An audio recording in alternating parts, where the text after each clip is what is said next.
May the Force be with you. Remember, the Force will be with you, always.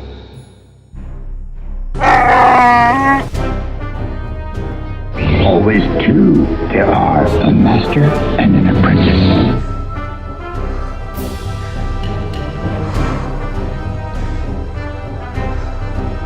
We've passed on all we know. 1,000 generations live in you now.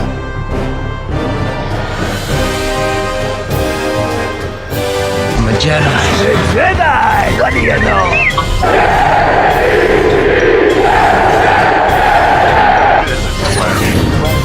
This is the way.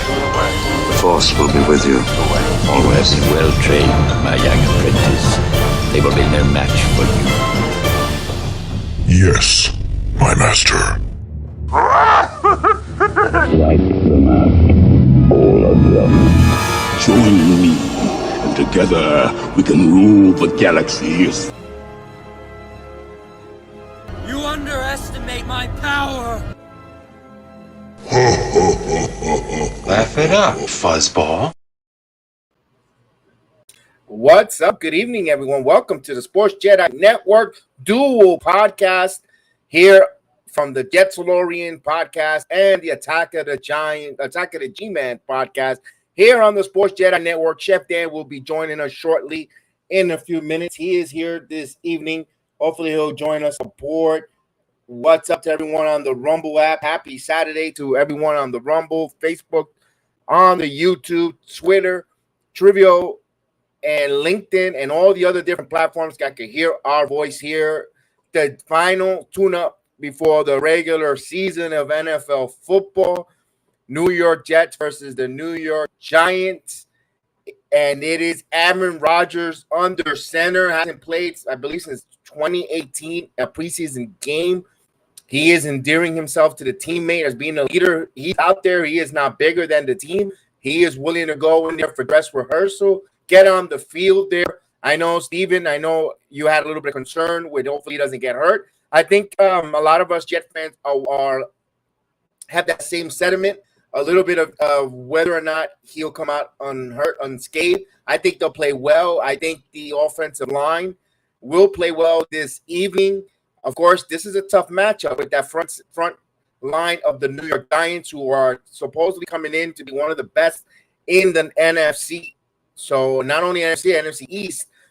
And, of course, they need to protect. It all starts up front with Mekhi Becton. And, of course, he looks like he's having a resurgence in camp.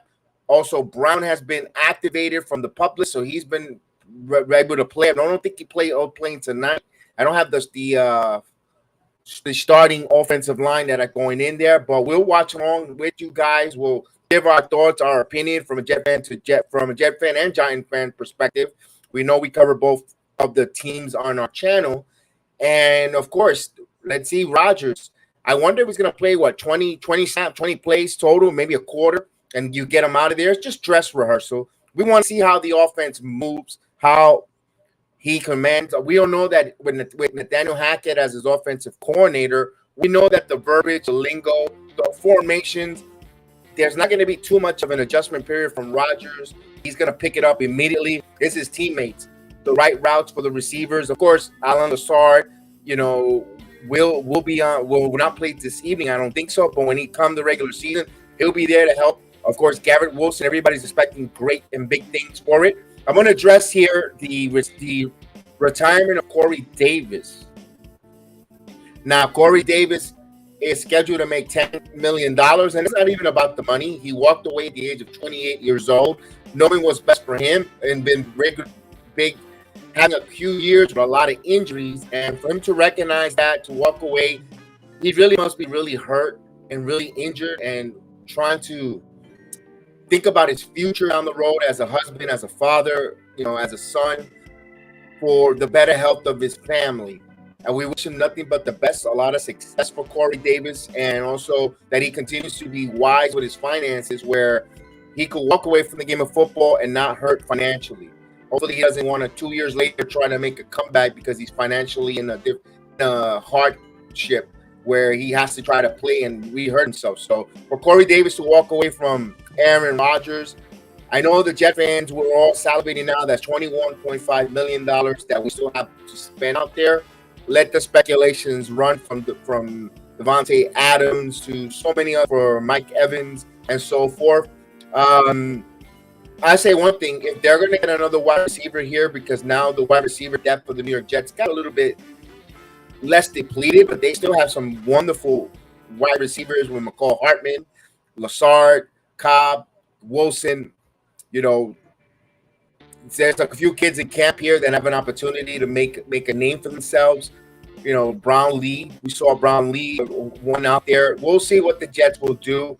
It'll be interesting to see if there's a salary dump. Mike Evans is the number one target that we see in Tampa Bay Buccaneers. Want to see some salary, knowing that they're going in a full tank mode, not going well, looking like they're not going to play anything meaningful. You know, that's a name to keep an eye on for the Jets. But I don't think they're going to need it right away. You know, that's something like week 4, right when we're getting closer to the trade deadline. Not all that trade happens. We never know. It's not that he didn't play well, Steven. He just wasn't healthy. Because when he was healthy and played for the Jets, no matter who was the quarterback, he was productive. I kind of like Corey Davis. What my frustration with Corey Davis was, he had that Anthony Davis, and look at that, no pun intended, from NFL, from the NBA, when he's always hurt, but when he played, he was very impactful, but just didn't play enough on the field. When you only have 16 to 17 games a season, that's a big loss. You know, if you miss a quarter of the season, a huge loss, let alone, you know, the amount of games that Davis missed throughout the years with the New York Jets. Now, what are we looking for tonight? We saw last game against the Tampa Bay Bucks. We saw the Jets establish the run. I don't know if Izzy Anamakanda will play. Remember, he left hobbling with a knee. He had knee-to-knee contact with the offensive line. I don't know if he's going to play tonight. I don't think so. I think they'll rule him out. He was very impressive. We know that the running back room is getting extremely full with Dalvin Cook and Michael Carter. We all saw that Michael Carter might be the long man out. But with that knee-to-knee contact, maybe it is the rookie from Pitt that might not be able to get, practice squad. But, man, he is talented. He opened up some eyes earlier for the Jets in his preseason. One thing that I liked about Izzy Anaconda was there was a part there when he had a free man on a blitz and he picked him up and he blocked. See, to me, when I'm looking for in those type of wide receivers, running backs that run the football, can they pick out the free man, the free blitzer, and buy your quarterback some extra time? That's what's going to give you more touches and more playing time on the field if you know how to block the free man and buy your quarterback some time and get that chip block there. Protect your quarterback no matter what. I believe most of these running backs are extremely talented. They can get the football, get to the hole, follow a blocker, and move the pylon or move the chains forward. But it's all those little intangibles that will separate you from being a running back that gets used more often, more touches. And I thought Israel Anaconda was doing that in the preseason in a small sample size, but I really like what I saw from him. So we're almost, about 7 minutes away before kickoff tonight. Don't forget to get your snacks, get your wings, get your sodas, get your adult cocktails, beverages, your popcorn, and let's watch along here. Let's see what this final preseason game is going to look. We all know September 11th is the big game against the Buffalo Bills. If you're a Jet fan, you cannot wait for it. I cannot wait for it. Next Saturday, 6 o'clock, please. We're going to go. I'm going to post it. I'll get all the channel link. I'll be a guest there on the Bills Mafia channel. We will be doing an NFC roundtable. I will be representing the New York Jets. I was invited on to be a representative on the AFC East roundtable for the JETSALORIAN podcast. I would love you guys to go on there, say hello, say you're here with the Jedi. We're Jet Nation full force, and they will be week 4. They will be coming on this channel. All the other NFC East brethren will be coming on, and we'll be doing AFC East roundtable as well. All right, so we're waiting for the kickoff here. Where I wait for Chef Dan, probably running a little behind, but he'll be here. Hopefully my internet connection doesn't go bad like last night. last night I'm doing the Friday Night SmackDown watch along, and the internet decides to go boots, and that was a bummer. An hour into the show, it was a hell of a nice show, tribute to Bray Wyatt, the professional wrestler that passed away. We were doing a tribute show while watching along for SmackDown.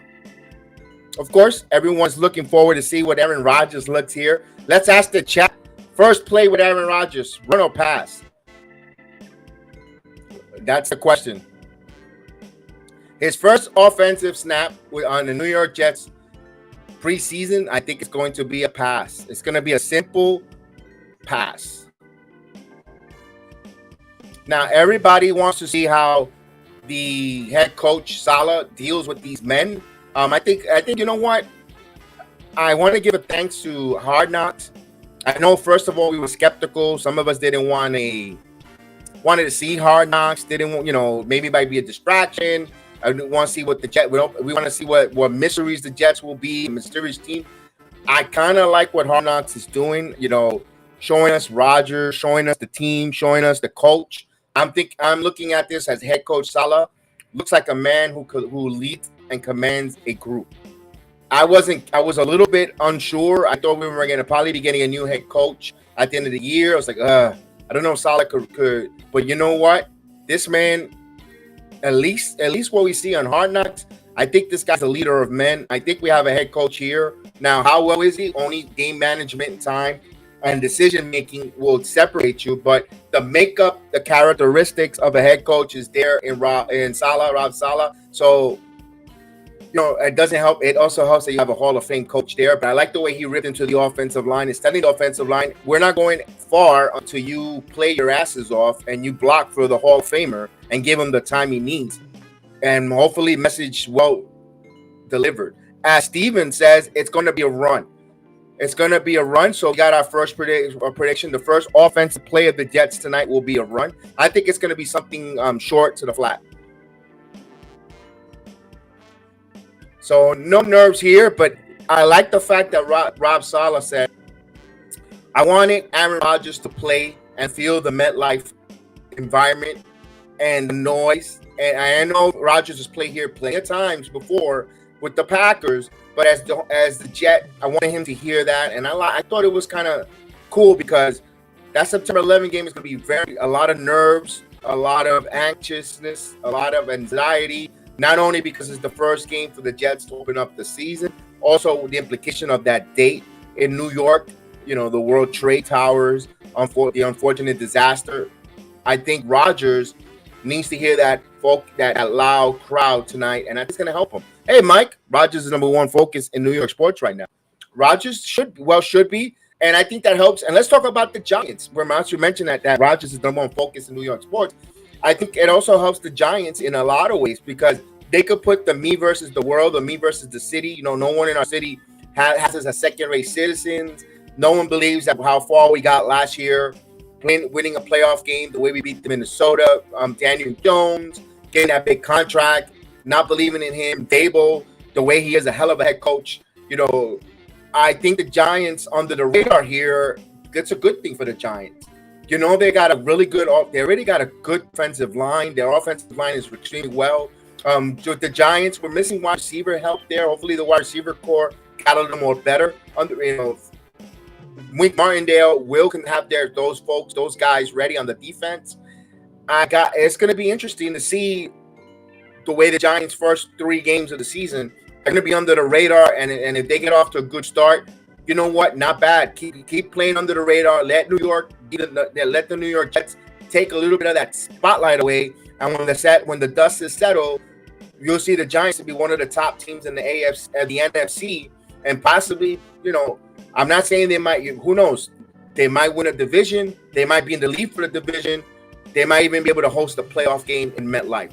So that's what you're hoping for if you're a Giant fan. And can you get better from last season? When I mean better, record-wise, commanding of your offense, and the way the defense is playing. NFL week to week, year to year, anything could happen. It changes.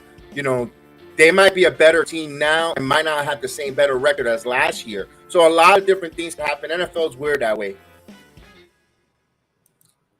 But he's telling me in terms of winning an championship period, it will be the Jets.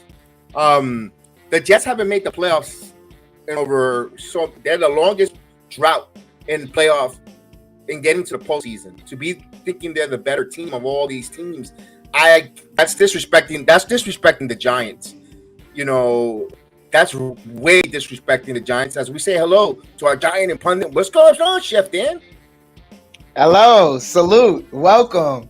Thank you guys so much for joining us, and I thank you, Jedi, for giving me the opportunity to join you. Shalom to you, brother. How are you? Shalom. How are you? I'm doing good.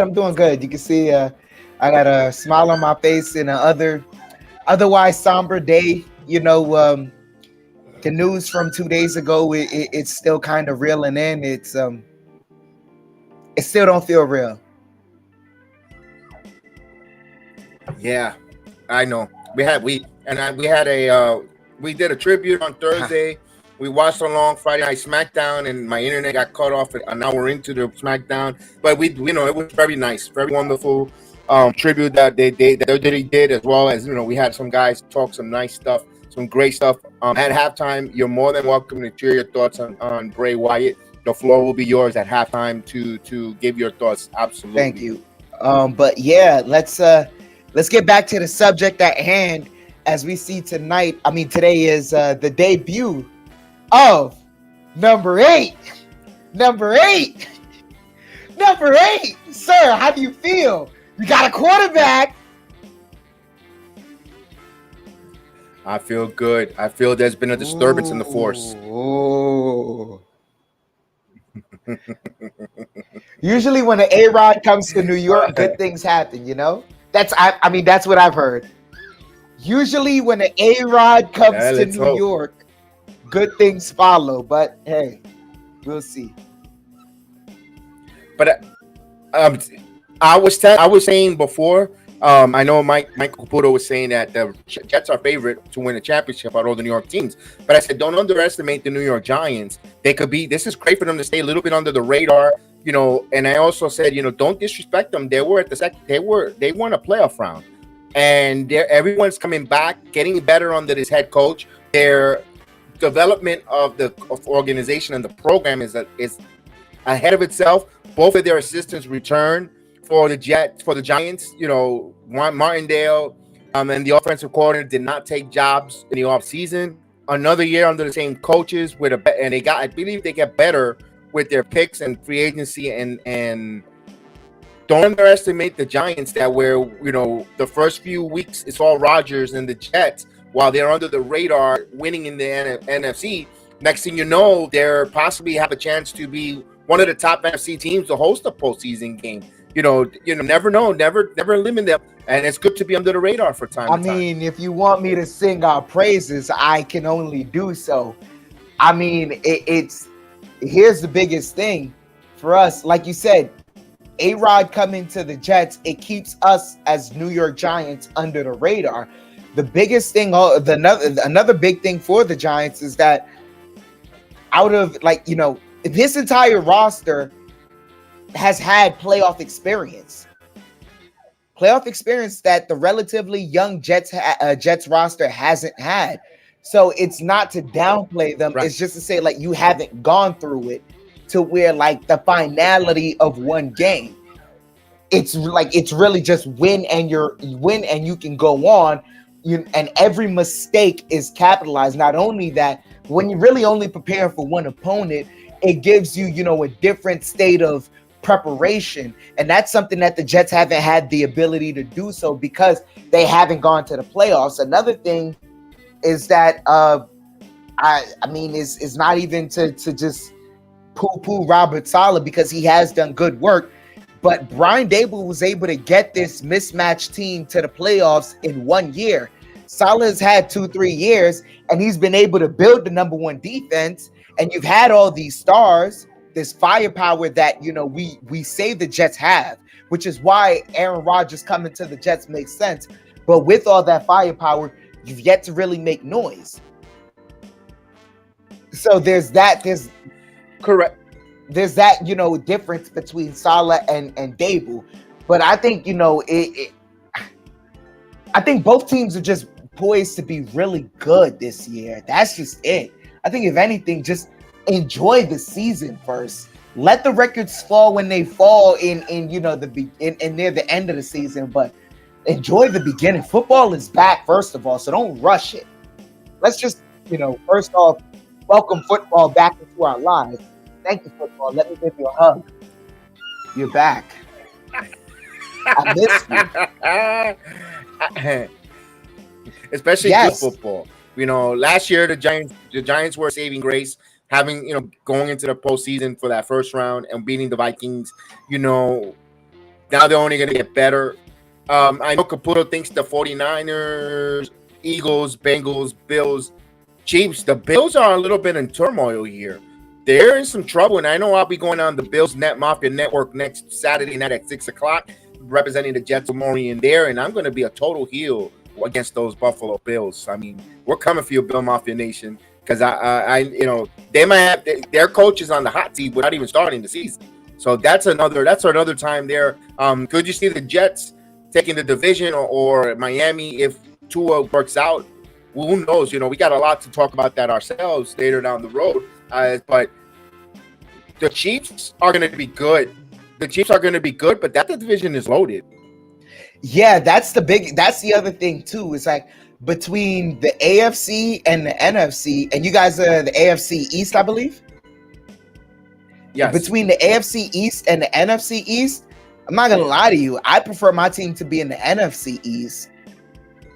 Absolutely. Because I know, I'm sorry, the Patriots are gonna be competent this year. They're always competent. Absolutely. The Miami Dolphins, Absolutely. they're a competitor. They're a tough competitor, and when they get on that field, we see it. The firepower is hard to contain, especially for a defensive-led team like the Jets. And then the Bills, we know they're having trouble, but they can still remember what derailed them overall was the biggest thing to me was they didn't have Von Miller to end off the season. But Von Miller coming back, they might start off things on the right foot. They're also look for Jonathan Taylor to have a lot of rumors to the Bills from the Indianapolis Colts, because their running game took a hit. Their running game has taken a hit there, and what you need to do in Buffalo when it gets cold, you need to run the football.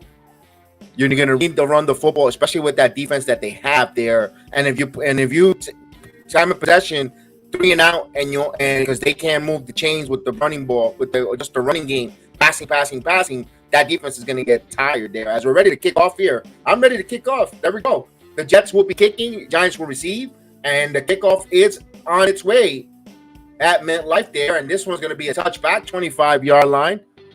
So Giants will start 1st and 10 on the 25th. Let's go, Dan. Football is back. Football's back. You gotta love it. Of course, we did a Jets Tampa Bay last week. No Daniel Jones. It'll be a little. Yeah, no Daniel Jones. Understood. After that first series against the Panthers, that's it. There's no point. 1st and 10 under center. Got a long tailback in the backfield. He'll play action. He's looking. There's a flag. He's going deep. He's letting it go. And nope, out of bounds. That's sailed. Incomplete. There's a flag on the play. Good to hear the Giants broadcast. They got Carl Banks. Yeah, they tried to target Hyatt right there on that down the sidelines route. So you got a holding on your left tackle here. You were trying to hold it on Jermaine Johnson, and he's going to be a force. So we got 2nd and 20 now, and we got a shotgun formation, a lone running back in the backfield. Now he's going to pass again. He's looking. He tries to throw. No, he fakes, holds, and pressure. There's pressure again. He's trying to get out of the pocket, trying to go out of bounds. It does. And there might be a late flag there for push, and there is. What a bad play there by Jermaine Johnson. He was already out of bounds. He didn't need the extra push. Yep. So now the Giants will get a first down. Super play there by the Giants, Jermaine Johnson. But that's a rookie. I mean, not a rookie, but that's a young player right there. He literally just made a flag-worthy play the play before, and right there, just a mistake. Of course, the Snoopy Bowl. And it is the National Dog Day, too. So let's go. 1st and 10. As we salute our pups, Hollow and Metro. Big hug to them. And Bruce. Oh, who is that cute boy or girl? That's a boy. And this one, that's a cute boy. Oh, what a hit. What a hit. Was that Austin? Nope. Michael Carter. What's his name? What's that cute boy's name? We got to see that dog again. One more time. Put that doggy up on the screen again. That's a beauty. All right. That's a beauty. That's a beauty. Look at that National Dog Day. Oh, my goodness. Give him kisses. 2nd and 11. You're a superstar. Yes, he is. Oh, Taylor. Oh. What's his name? What's his name? Nah, that's a puppy. He ain't got a name yet. We should name him the Jedi. That looks like a pit. It's a pit bull, I believe. Looks like a pit bull or Yep, pit bull. or a terrier. Mm-hmm.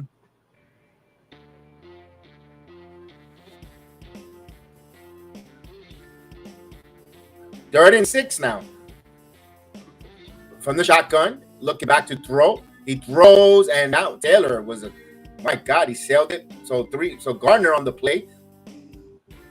Jets will receive the ball on a punt here by the Giants. Yeah, that wasn't gonna make the sticks anyways. No, Tyron Taylor. I mean, he's locked in to be the backup, right? There's no other. Yeah, but Correct. I'm not gonna lie. Danny DeVito has been putting in some work in these preseason games. It's a punt going back deep. He's gonna fair catch, and he fair catch there at the 21-yard line. So a 40-yard punt here. The Giants will take over, and the Giants fans are going bananas because Rodgers is on the field. Here we go. Aaron Rodgers, you're our only hope. Let's go.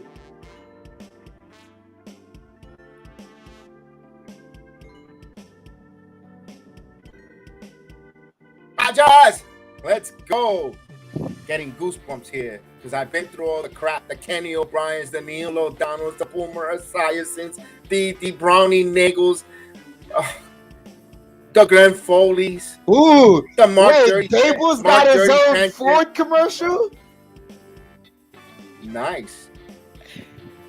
Ooh, he looks tough in that Ford.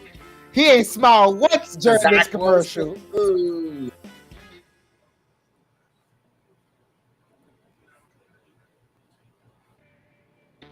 Yeah, look at that. That's a nice F-150. Mm-hmm. And look at his license plate, Big Blue. Mm-hmm. Love it. I need an F-150. I really do. I do need a pickup. Look at that, boy. Look at that, man. Look at that. Look at that. Oh, look, ain't hungry. Look, ain't hungry. Oh, that's a cute face. You're a star too. We're making you all stars. That's 2 now. That's 2. I got 2 more to show throughout the show. Wow. Wow. So you're a papa. Yep, I'm a papa. Steve, I'm a grandpa. I'm a pawpaw. Yeah. Oh wow.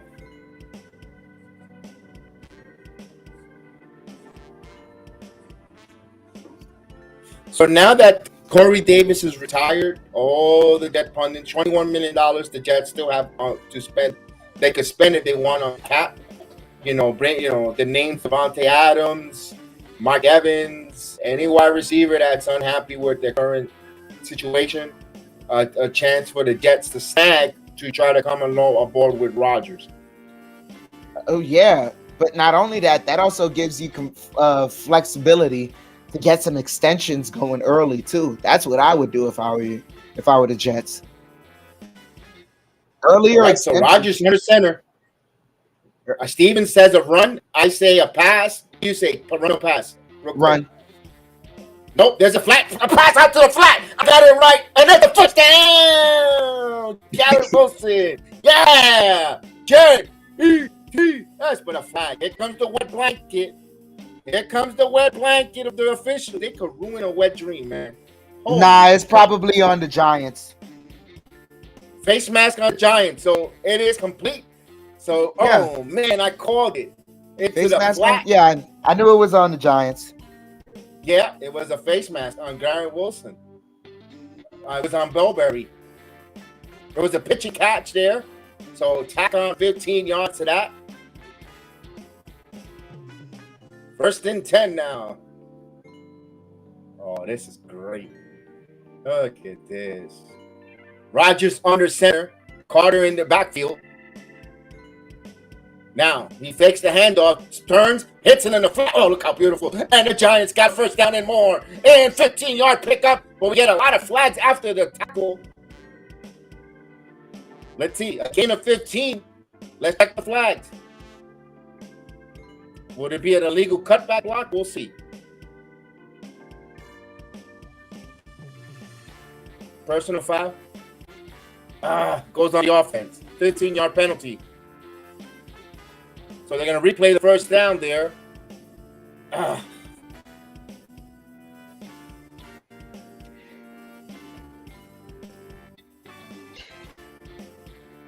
what is he supposed to do? Tickle him there? I mean, you know what but you know what I love about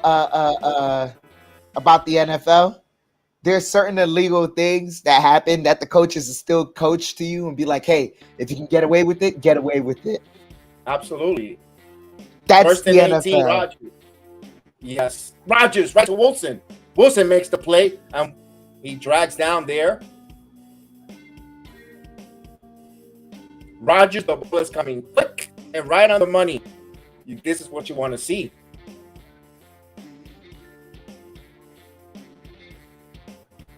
Isaiah Simmons is out tonight to play.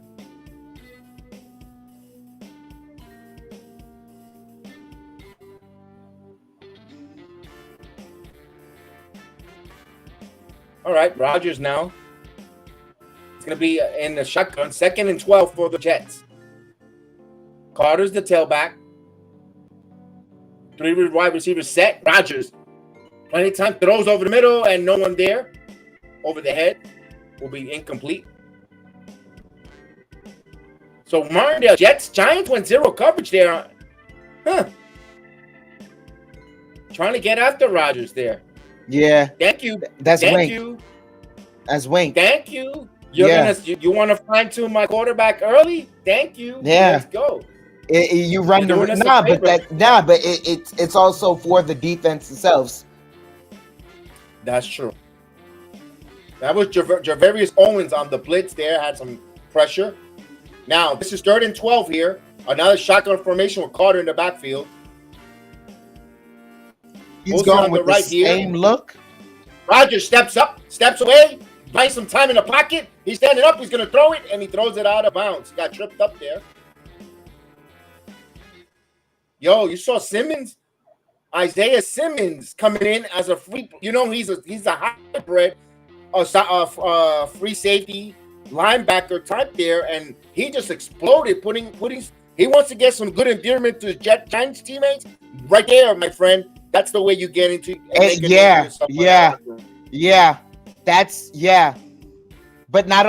that's the reason. Oh my God, Wink Martindale is a genius, and he just got a new toy that's gonna be dangerous because he went with essentially the same look. He just dropped some people back in the coverage this time, made the look even harder for Rodgers. And Simmons coming off the edge is That was dangerous right there because he has linebacker. He's a linebacker playing free safety or hybrid. My goodness, as the put there, wow. So for the first offensive look, the Jets did a nice things. They moved. But that penalty again, similar to last week. Remember last week when we were watching along, folks, when the Giants in a couple of first down plays that were big were neglected by some penalties. I think here they need to clean that up, not getting into penalties, especially on first down. That's going to hurt them in the regular season. So they got to clean that up. If you're watching them here, this is now a trend in a couple of preseason games. I will say there's no better coordinator to go in a preseason game against if you're a starting quarterback than Wink Martindale, because this is it. The tape you guys pull from here with Rodgers, this is going to go a long way because the pressures that he provides, they're exotic. There's no other defensive coordinator like Wink Martindale. So we've seen both unfair. This is an unfair question, but I'm going to ask it anyway. It's an unfair question because of who's playing, who's not playing. Jets offense looked much better than the Giants offense, but there's no Daniel Jones. So you really, that's why I said I can ask the question. It's an unfair question, but I'm going to ask it anyway. I know it's a dumb question. Wait, what's the question? Which offense of both of the offense of New York Giants or Jets look much more better? Yes, I know, Steven. I noticed that, Steven. I'll say okay. No. I had just no. I literally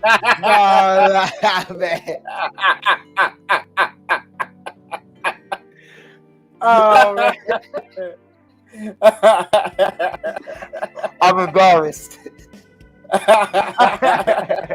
Listen, all right. I'll say this.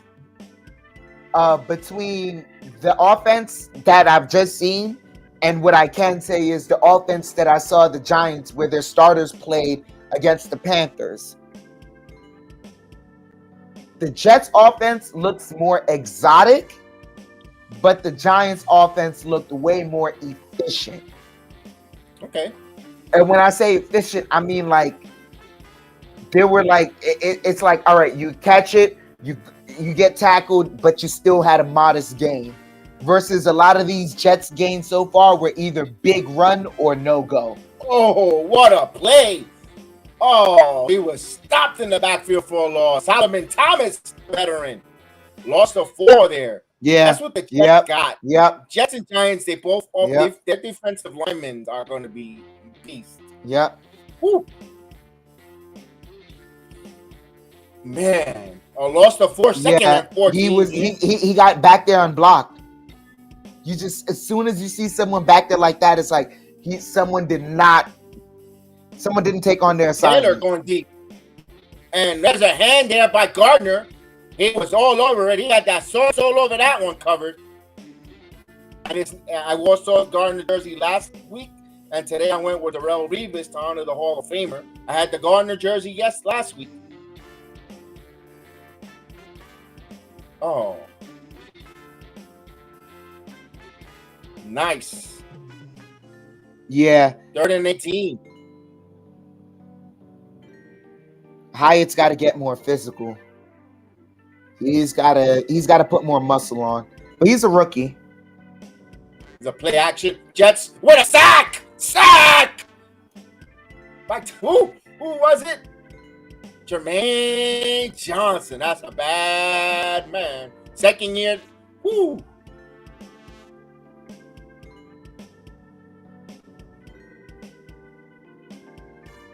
I want this to be save this for the regular season, fellas. I want you for Buffalo. We need to destroy those Bills. That's Tyrod Taylor's fault. You should have just passed it off to the running back as soon as he got out of the backfield. Oh, what a nice punt there! Fielded, and he got a 45. Stepped out of bounds. He did He stepped out of bounds. He had a nice return. If he didn't step out of bounds and had it a little more patient. And Gibson might have done something with that. It wasn't patience. He just footwork. He got to get better footwork along the sidelines. I think he's got to. Yeah. Lucky. They're lucky they didn't get hit with a block in the back there because from the gunner. Yeah, you got to get better footwork along the sideline. You got to know how to, toe the line and then just go. That's also awareness. Now, I was saying the Jets haven't had a good punt returner since Brad Smith. I couldn't remember his name last week, and I'm thankfully one of the guys in the chat reminded me Brad Smith. So I wanted to say that real quick. There, the Jets have not gotten a good punt returner in quite some time in their special teams since Brad Smith. That's going to be also big. If you could shorten the field and give Rodgers less of the field to work with, that's going to be dangerous. So they're really looking forward to upgrading all three levels of their team there. I said this when they had the DeMar Hamlin incident, but it's like, how do you try and remove special teams when they're so integral in the game of football? Because field position matters so much, and this is why I love. Once again, I'm sorry. Let me give you another hug. I missed you, football. There you go. I missed you. Football? I missed you, football. All these phases of the game matter. Special teams matter because field position matters. If your team doesn't have to go an entire 75 yards to get a touchdown, then guess what? They have fresher legs for third and fourth quarter. Special teams matter. Especially the way the Jets look like they're going to have a 3 to 4-headed running back attack. My goodness. You shorten the field, you get some leads, and in a short field, you're running the football with those powerhouses.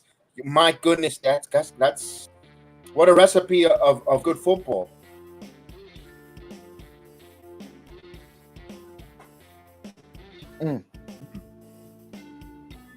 Special teams, man. Now, did you see around the league there? No faith, no hope, no confidence in Dak Prescott. They go bring in Trey Lance. I mean, 2 weeks before the season kicks off, what is that going to tell the locker room or the girls is the cowgirls is locker room there? Oh my God, no hope in Dak. It's the reality of football, in the sense of like, if you can't get the job done, I understand the reason why, but we have a younger you in Trey Lance, and he doesn't have the horrific injury that you have, and he's younger, and he's a higher prospect than you. So 6-yard pickup there on Michael Carter on that first down run. Now, Michael Carter got to show something. He's a little bit on the bubble, if you ask me there, but with Israel Anaconda getting a little bit hurt last game, so he might stick around, but he would have been a cat casualty, or just a cut of too many receiver or trade. I think Michael Carter does wonders for you guys, and you guys should keep him. And here's Rodgers going to pass. Rodgers throws down the middle and misses, overshoots his tight end. Usama was the target. 3rd and 5.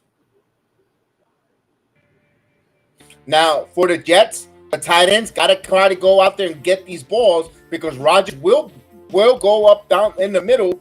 And if you're a tight end, you have to try to extend. You can't have alligator arms, because Rodgers will get to you in your face about that. Here's a 3rd and 5. Simmons lined up wide there. Look like he's going to rush the quarterback here. Let's see. Keep an eye on Simmons.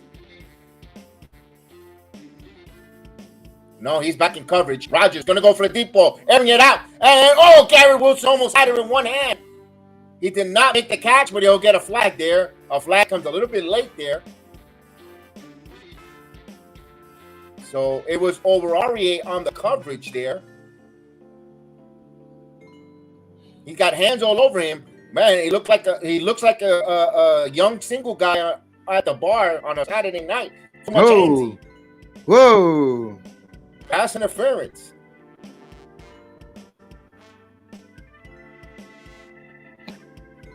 Should play tempted to touch. Tempted to touch. No.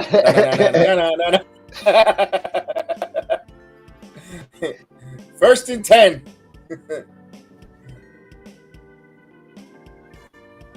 Jets, 24-yard line. Play action. Roll out. Throws it in the flat. Rodgers, he's got some running room in front. To the first down marker, he steps out of bounds. So a gain of 10 here. It was Hartman. So Nicole Hartman, the free agent acquisition. of course, the former Kansas City Chief.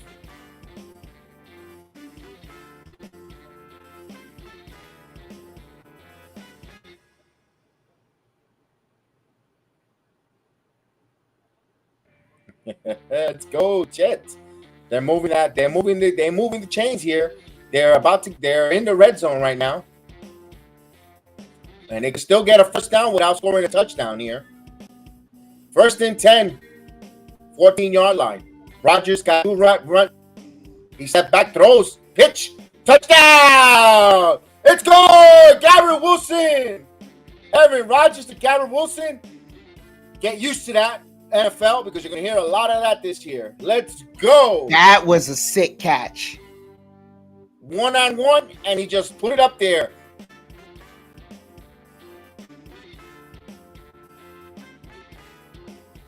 And if Rodgers finds Wilson, he is going to make that man get paid. He didn't even look at any other receiver. Yes. As soon as he got it, he threw it up there. Love it. So the Jets get on the board, 7-0. I want to say salute to everyone on the Facebook app. Salute everyone. Extra point. Zerline. It's good. So in the second series, he gets a touchdown drive. I don't think we'll see Rodgers anymore. Yeah, that's it. Plus, he got plenty of tape. Yes. Yes, and he got pressure. He got a little bit of a push there with a little shoulder lean with some players there. That's good. Get him out. You did a nice job. We're excited. You got Jet fans. You got Jet fans with their juices tantalizing. And let's go. People could go sleep good tonight. Wake up tomorrow morning. All smiles, happy. It was a happy Sunday. Let's go.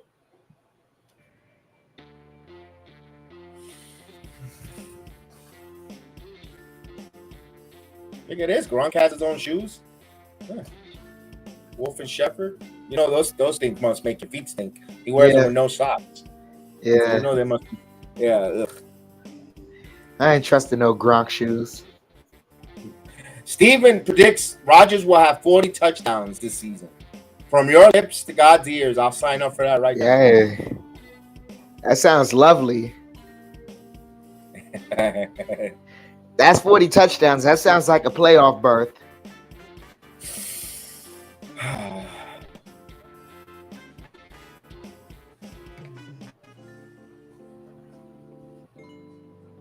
All right, so we're in a commercial break here.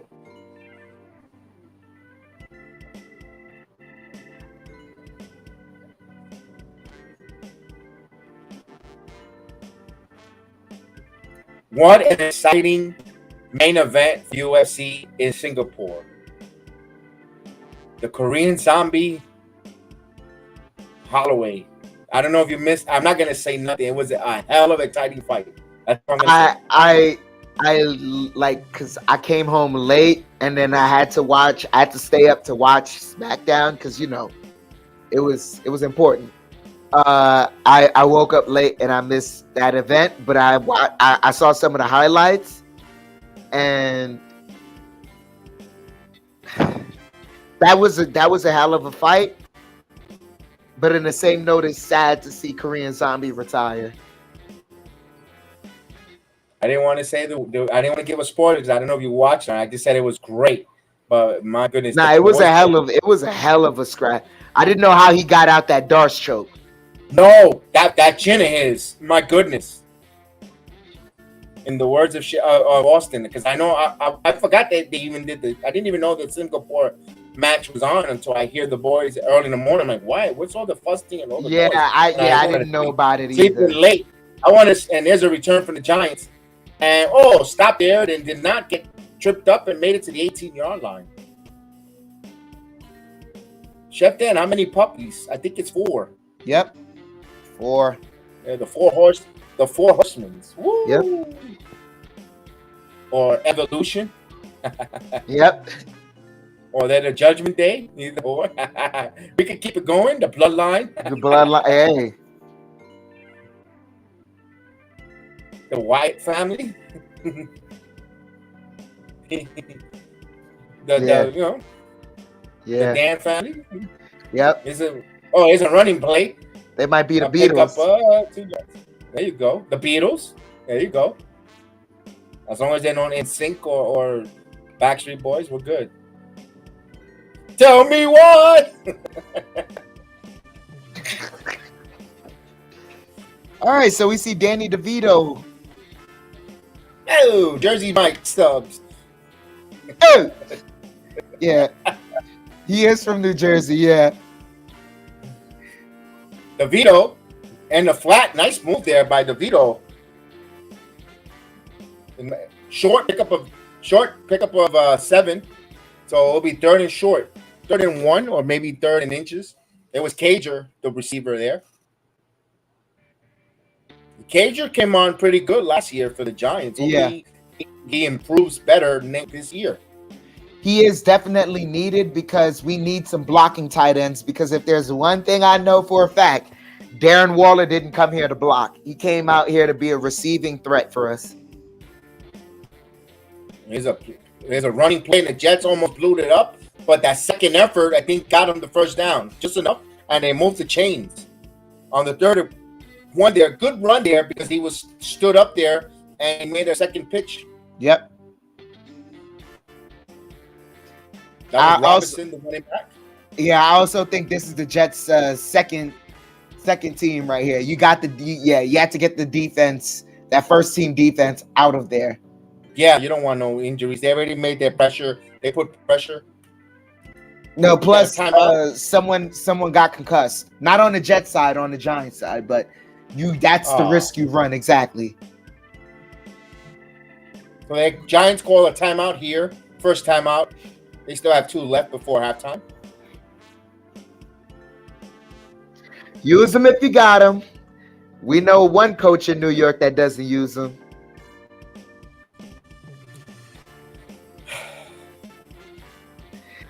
I'm preparing myself mentally for that time. I know.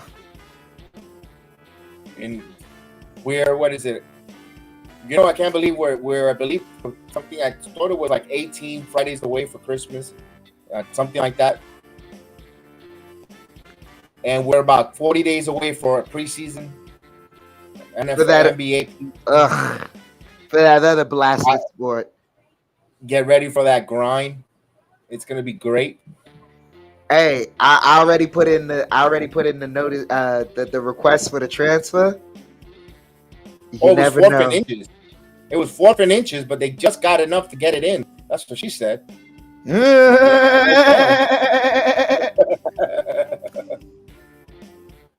DeVito had enough. He had enough inches to get past, to get more down.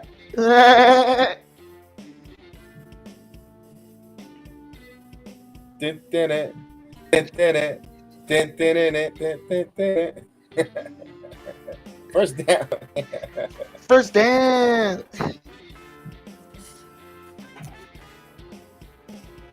All right, Tyron Taylor now. No, was it the Wildcat formation? No, it wasn't Taylor. Wildcat formation and a pickup of 2. So Clemens read that perfect from the second-year player, Texas A&M. He's another one that the Jets continue to have more and more depth. I mean, my goodness. One guy goes out for a breather and another, they just keep plugging in these rushers on defensive end. Man.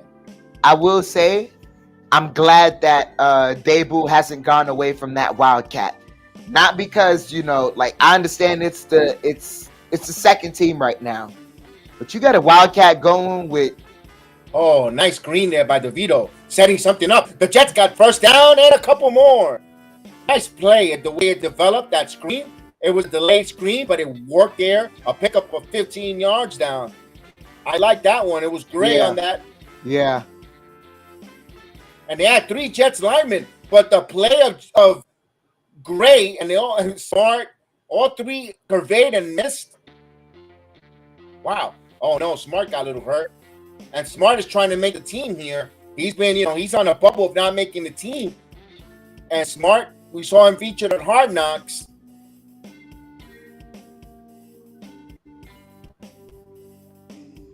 All right, on the center is the Giants. He's gonna fake a handoff. DeVito now looks. DeVito plenty of time, throws, and there's a wide open and out of bounds. He makes the catch there and went out of bounds. So a pickup of 14 there. Nice job of selling that play action there by DeVito. Loved it. Once again, I know Tyrod Taylor's the more experienced guy, but I kind of want to keep this Danny DeVito kid on the roster. But then again, if he's able to fight to get a roster spot, DeVito! He fired one there, but the tight end could not hang on there again. I think if that was Waller, he'll be able to grab that ball. Waller, Bellinger are pulling that in. I'm upset at Chris Meyer because I know he can't be stopped. Wow. But that's a nice throw there by DeVito. I'm impressed by that's my first time watching DeVito live to play, and I'm going by your word that he's putting the work and it's showing here. I'm very impressed by him here. The way he's leading the Giants. It's not anything like world beating, but the baseline for any NFL. But just right there, there's an interception. Now he's taking it back to the 50, the 40, the 30, and he's going to take it all the way to the house, and he will go in for a touchdown. Pick 6 for the Jets. Yep.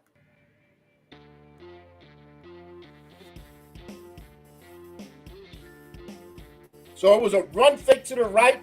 Good job by everyone staying in, not overcommitting, and he didn't overcommit. Stood with his man, and he was rewarded with that pick 6. Not fooled there. Bad throw there by DeVito, though. Because he hitched on it. You saw it. He fake pumped. He should have let it go. You should have let it go immediately. Don't second guess yourself. Yep. Ooh, he took it to the hole, and it's a touchdown for the Jets. Damn. But after we were just saying DeVito all these praises, but it's still the same. Like, that doesn't take away from the drive he had up until that point. And he was commanding the offense. Yep.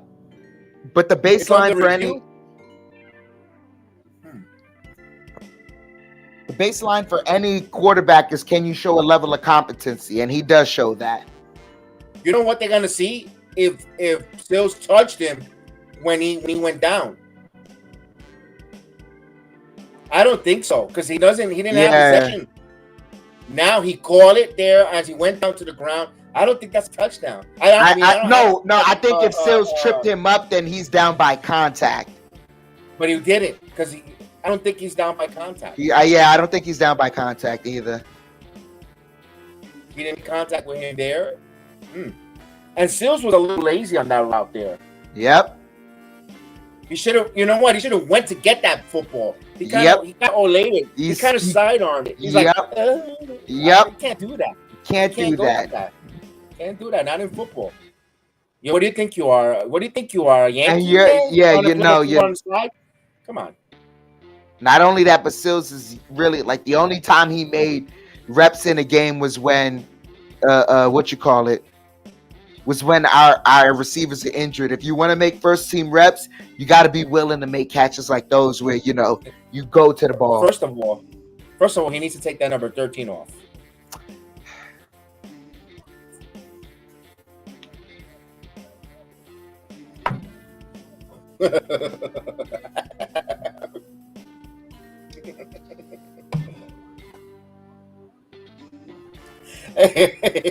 This is why we have fun on the watch on. This is why I need always a second person, because I don't get to stumble on my words. I can be a little more collusive and calm and laugh and all that.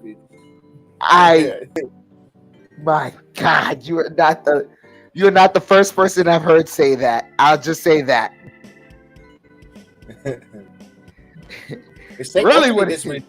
This review is taking a long time for a preseason. If you don't have inconclusive evidence, the call stands. I mean, what are we doing it's preseason for the refs too, right? I mean, yeah, but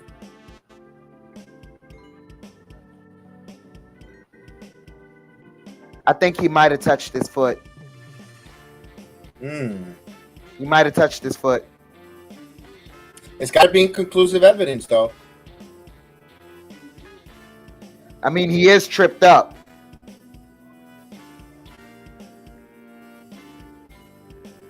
So as of right now, it is. Let's see. Here's the call. The ruling of the field stands. It's a touchdown. All right. So he gets a pick 6. So just like an old man in traffic, this pick 6 took a long time to be confirmed. When you see the old man picking his nose in traffic.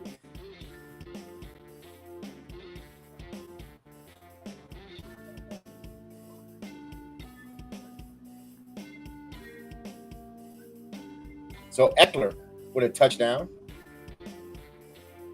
Continue. Let DeVito go out there next possession. He's not bad. I kind of like DeVito. I really like DeVito. He looks better than Tyrod Taylor. If he scored a touchdown in this possession, I'm going to have Austin order me a Jersey Mike sub. And I'm going to eat it on the air live. Oh. Where's Austin at? I got to... Prosciutto. One of those Jersey Mike subs. Hey, Jersey Mike, we need a sponsor. Why don't you throw us some sponsorship over here? I can't wait for that Sunday, September 10th. There you go. We're going to play those girls, the Cry Girls. Oh, yeah. They probably delete their videos after they lose. Mm-hmm. That's what they're known to do. Try to adjust Maybe the records. Maybe they go laugh. They maybe go laugh somewhere else.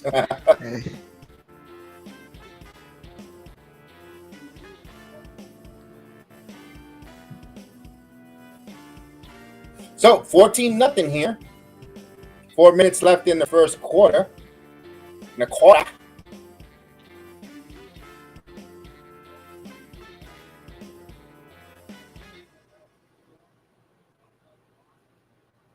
In the Snoopy Bowl. Snoopy!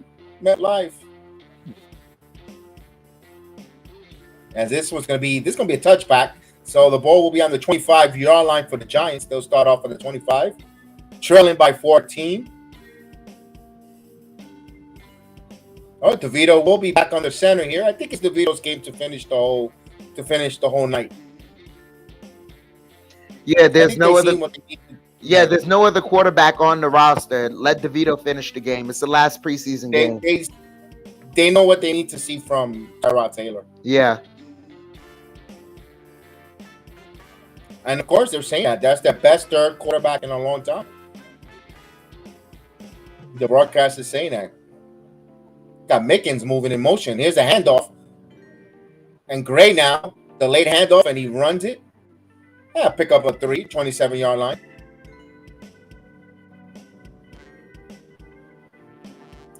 The Giants D offensive line, Steve, is going to be pretty good. I think their defensive line is going to be one of the best in the NFC. Second and 7. DeVito. Oh, what a blow-up pass there. Oh, but Gray just got the handoff there. Whoa. If he didn't get the handoff off, if that was a pass. Yeah. Wow. Yeah. And that's the other thing DeVito has to play against, too, is that this offensive line, this backup offensive line really isn't the best. Boy, he looks like a virgin on a wedding night, penetrating there. Holy crap. DeVito now throws. Jets penetrating, they got him. Sack. And is it my man Huff? Huff is going to be enough. I'm telling you, the Jets got so many people to rush the passers. I'm saying if Rex Ryan would have had this team, boy, he would be kissing feet.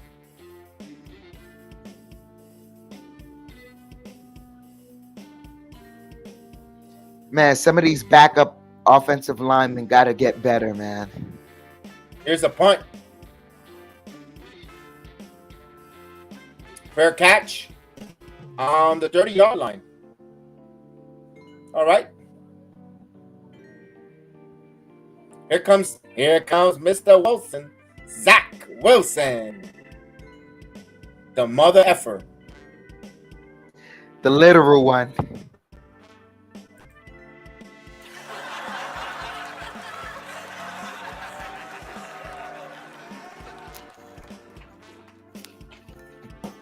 Ah!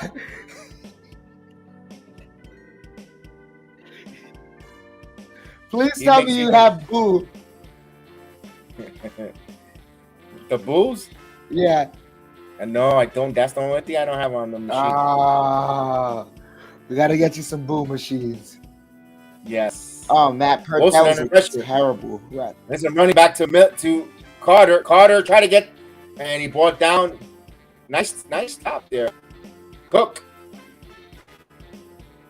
college free agent. Oh, he's cooking.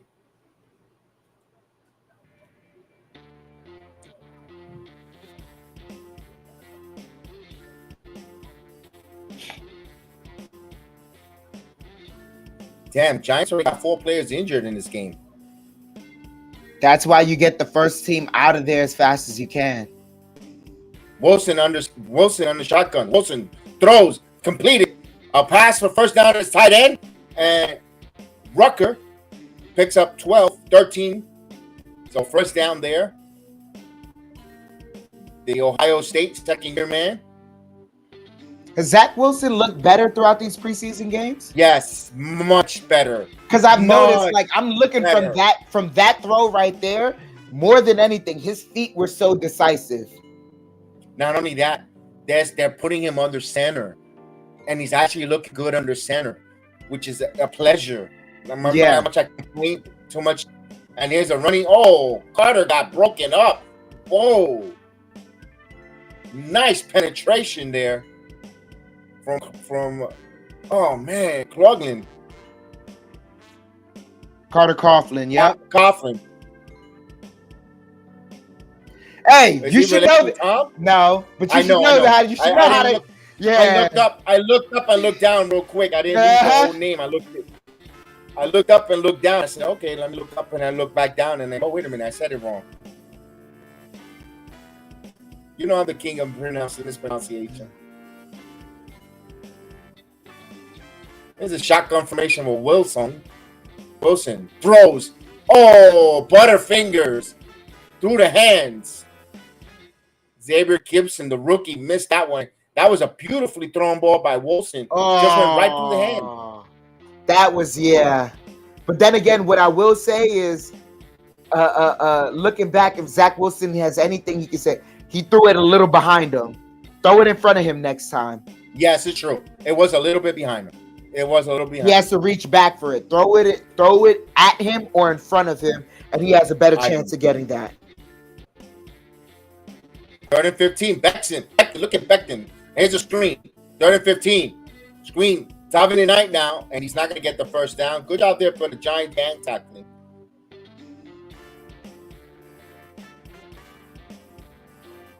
I like that they have Mekhi Becton still out there blocking for Zach Wilson, and Mekhi Becton with more reps to get some training in preseason and training camp. He's looking better and better and better. He needs it. You can't replicate football reps with, just working. Like, you got injured all these times. You have to have football reps. It's the only way you get better. Nope, we got the first quarter out with a Aaron Rodgers touchdown, and of course a Jets pick 6. They're up 14-0 at the end of the first quarter. Final game of the preseason. We're getting ready for kicking off the 2023-24 NFL season here. We cannot wait. Oh, yeah.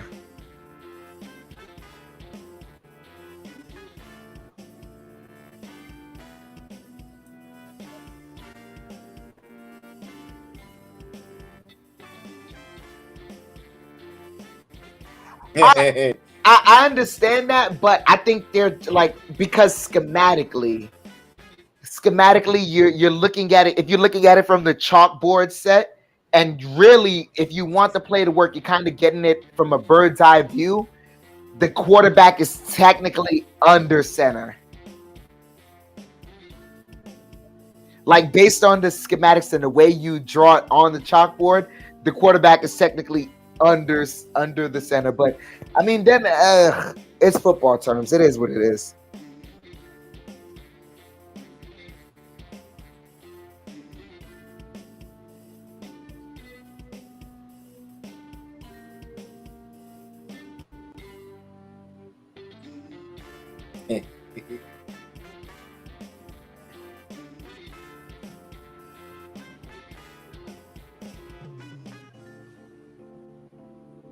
Awesome. Big ass clam. Wow. I gotta get me something healthy to eat. Oh, word? Y'all doing commercials for Genesis cars now? I'm leaving the damn place.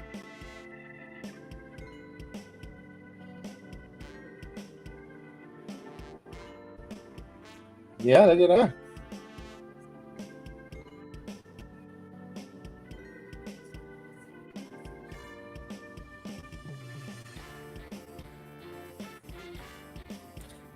Boy, that NFL Sunday ticket got more and more costly. It's like $500 with YouTube. Holy crap. Yeah, I saw YouTube try to advertise that to me. I'm like, yo, screw off. I'm not trying to hear none of that. That's expensive. Yeah. And I'm already paying for freaking NFL Plus, which I'm realizing now I should cancel that because it gives you absolutely nothing. Yeah, like, why would I? Like, why? I don't understand why it gives me an out of market game that I'm not gonna watch. You don't want. I don't watch the Commanders. Here's a punt. And picked up here by Crowder, out of bounds. Yeah, that's good for myself. Like if I'm living here in Florida, I'll put the NFL. I could watch the game here. I could watch Jets and Giant games just there for the plus. That's all it's good for. Yeah. Because if I just get over the air antenna, you can get it for free.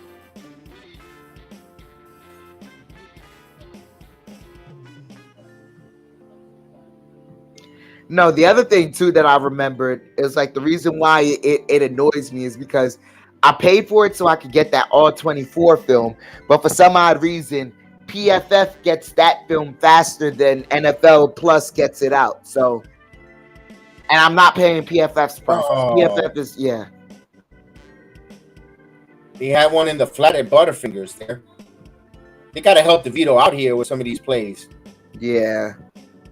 That was Brian Jones with the drop from the DeVito. That was right on his hands too. Yeah. You're not gonna make the team here. Some of these guys are fighting for a chance to even make the not just the team but practice squads too.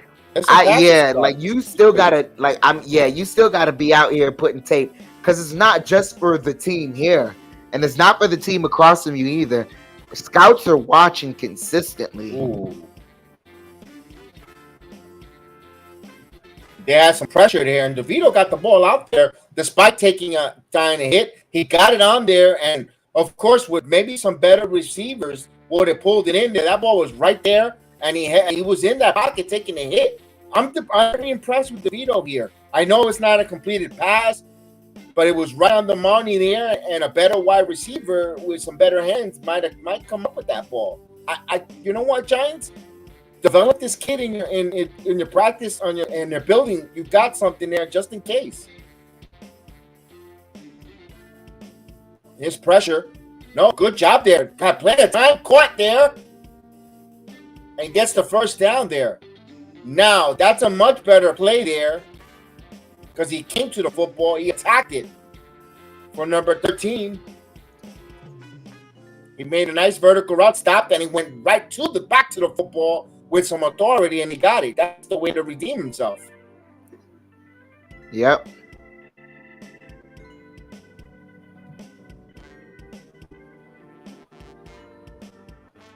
You gotta shotgun formation again. DeVito, the late handoff. He's gonna run it, and there is a pickup of 2.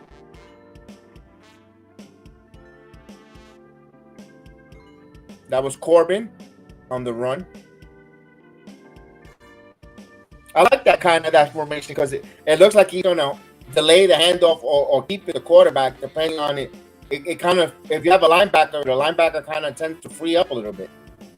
DeVito again. Now he gets a straight up handoff up the middle, and he's close to the first down there. He'll be 3 yards shy, so it'll be 3rd and short.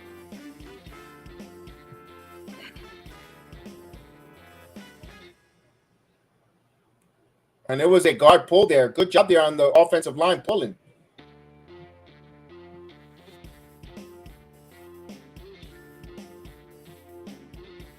Yep. Nice movement. And that's what you want to see here, too. You want some offensive line depth. So in case someone goes down, who do you trust in running situation? Here's a pitch, reverse, an end around. This is a first down. Oh, he runs his own man, unfortunately. He runs into Sills that goes down. Oh, he was trying to leapfrog over him, but a little bit of a folly there. But of course, when you're playing that at 100 miles an hour in full speed, I mean, collisions happen, and it's not always going towards the other team.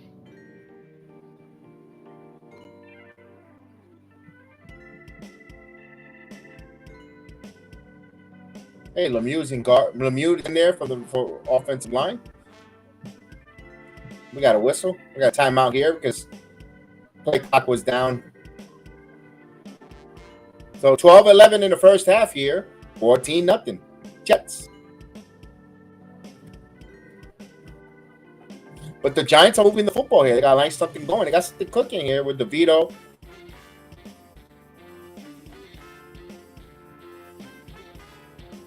I think Giants score here. I have a feeling the Giants are going to score a touchdown here. We shall see from your lips to God's ears, right? I think so. I think he's gonna drive him in for a touchdown. It's gonna be impressive.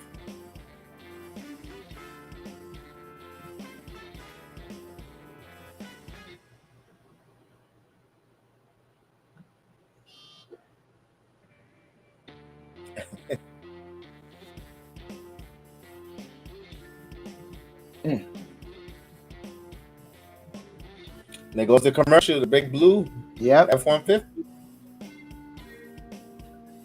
On NFL Network, you got a Herbert commercial here. I want to ask you, do you think oh man, I know keeping a good quarterback that's worth developing is really good, but do you want to create a 49ers issue? I'm not necessarily saying the same thing could happen here because DeVito, he's a late draft pick and he's just going to be on the practice squad. But you see, like, all right, they drafted Brock Purdy, Mr. Irrelevant, just as an insurance policy. Trey Lance not looking too good, right? Then he goes down. They go to Jimmy G, who they never really wanted in the first place, right? Then Jimmy G goes down. So now it's all about Brock Purdy, and Brock Purdy just shines. That's why you want to create that. You want to have that because we saw that in the playoffs with the 49ers. They ran out of quarterback. Yeah, you know, they were playing with no quarterback in that NFC title game.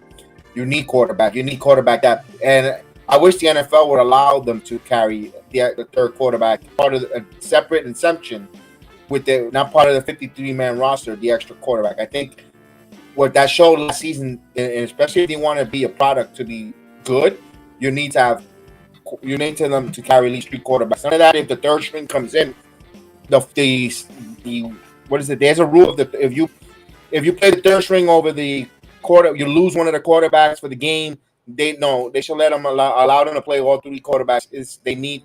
If available, if needed, because of injuries and the way they're trying to prevent what happened last year in the playoffs with the 49ers. The only way I'm not a 49er fan. I'm a 49. I dislike the 49ers. Yeah, but no, I felt bad for them, and it kind of. Oh, what a play by him! What a play by Sills and Vito over the middle for a first down. The middle was wide open. Yep, nice, and he took that hit.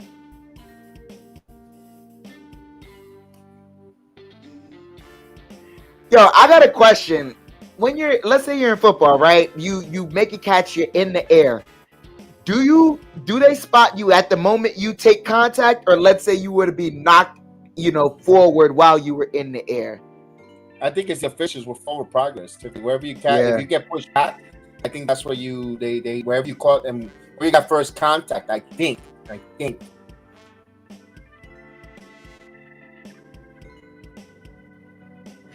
So DeVito's moving them right now. And DeVito looks good. another pass in the center. So the middle of the field is open for the Jets here. Got to make some adjustments with their linebackers. So 2nd and 3 for the Giants. He fakes the running. Nope. Throws 𝒉𝒊 under pressure. He throws that away. Smart play there. As he tried to roll out, he had pressure there. He had to try to get Crowder.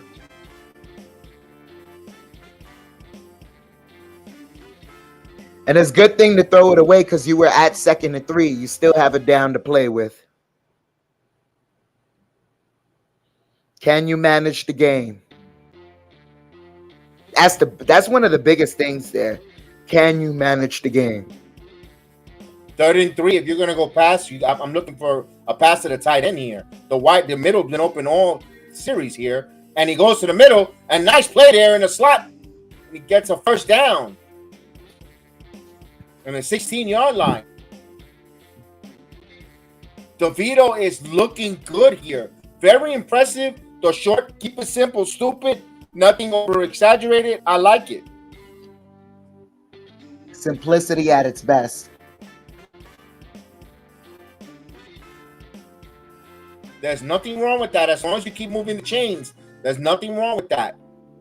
Because it's an 11-play drive. Because at the end of the day, football is so methodical. Like all those wondrous plays, those feats of athleticism look good, but hey, can you just move the chains? And there was a run pickup of 3 there. Got stood up there for 3-yard pickup. We got an injured Giant on the floor, on the turf. Offensive lineman, number 67. That is Davis, who just came into the game too.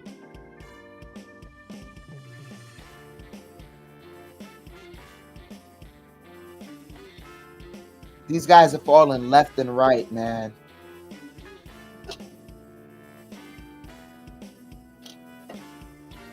So another injury for the Giants. They're dropping like flies here for the Giants. Their second unit depth.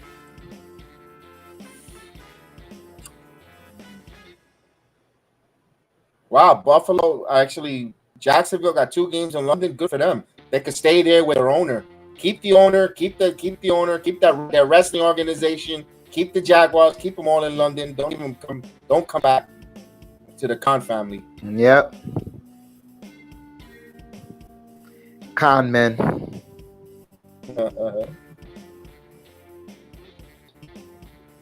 They send the Buffalo Bills. They took away a Buffalo Bills home game to play it in London. Ugh, that sucks for the poor Bill fans. They don't have a pro sport team. I mean, no, they're trying to globalize the game, which I'm all for. But at the same note, I hope they get ready, man. When they find out Americans aren't really the best.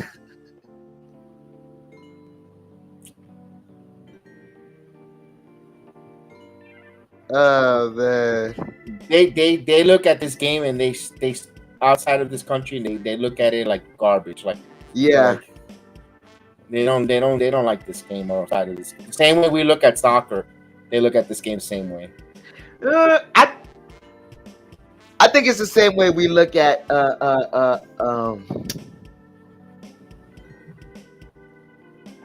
cricket. Yeah, okay.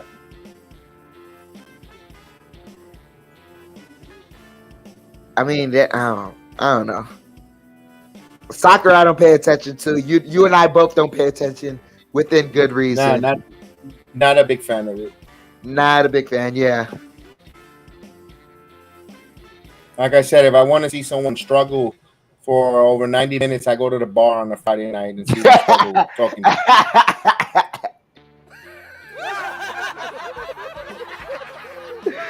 Oh man.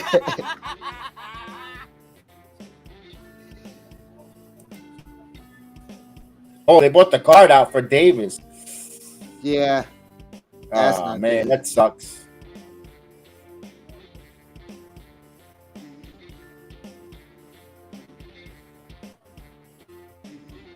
That's an unfortunate situation for that young man. That sucks for him. That sucks. Oh, he's just going down and Oh, I yeah, saw it. awkward knee twist there. Yeah. Hopefully, it's just some sprain, man. Hopefully, you know, hope you didn't know surgery needed, pal. Yeah, I Couple hope it's, weeks I in hope your it's back. I hope it's an ACL or MCL sprain, and you just just praying for like it to be just like not to be the worst of it. He might be crying. I don't. Damn. All right, empty backfield. 2nd and 7. Empty backfield for the shotgun. DeVito looks again. Pressure, stepping in the pocket, stepping in and dancing. He just got a yard gain, so he picks up a yard gain there. Desmond Alexander on the pressure there, but good job there, DeVito, though. He had nowhere to go. He tried to buy some time, doing a little footwork there. He did get a gain on that play. He had it worse. I think he had a quick strike to the slot right there, coming out from the from his right hand. It's 3rd and 6. This is what the 13th play of the drive here for the Giants. You got to make something happen, DeVito. DeVito looks. DeVito throws. He's got a first down. Looking, going in. He turns, and the ball comes loose. And I think he's going to be down on the 1-yard line. It's a first down for the Giants. The new set of downs, they move it. And it is 1st and goal for New York Giants. There we go, DeVito. All I asked was you make something happen, and he did. Kept it simple. Kept it simple. He didn't need to go for the touchdown. Recognized that he could still get a first down there. That's football IQ. That's good football IQ. Ashton Davis on the stop. Ball on the 2nd-yard line. Now the play. Run, and there is a touchdown. So DeVito gets him in on the board, and the Giants cuts the lead in half, and a chance to kick off extra point kick. I told you they were going to score on this possession. Coming back from that INT, you get another touchdown. That's good. DeVito looked so impressive. He looks so calm, cool, and collected, impressive there. And you know what? That shows a lot of detriment because he threw that pick 6. It didn't get in his head. He turned the page. That's also what you want to see on developing a quarterback or any player. How quickly can they turn the page after a mistake? It's very important. You know how cornerbacks have to have a short memory. Same thing with the quarter. Well, within the realm of INTs, kind of have to have a short memory with that. And the extra point is good. 14 plays, 81 yards for the Giants. A mixture of run and pass there for the Giants. An impressive scoring drive for the Giants. And the Giants trail by 7 with 8:27 here before halftime.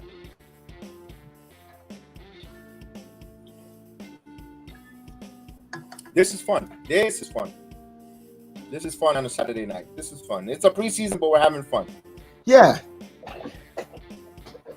I think the biggest thing is... What? Is that really what y'all going to do a story on? Really? Y'all got nothing better to report on in the news? Oh, who was it? The ball boy of some Knicks player who picked up the towel and washed it? No. That's what I see. No. Even worse. Why don't the Giants and the Jets have mascots? Oh God. Are you serious? There's other newsworthy stories. Don't they see they got Fireman Ed? That's a mascot. Fireman is a mascot. Joe Badingo's a mascot. License plate guy is a mascot. All these fans that represent the teams well enough. They're mascots. Yo, I'll say another thing too. Look. I just before I want to give a round of applause to the NFL. And you got to join me in on this, Jedi. You don't know why you're clapping yet, but I'm going to let you know why. I gotta pour a little Johnny for today. You know. All right. Let's go.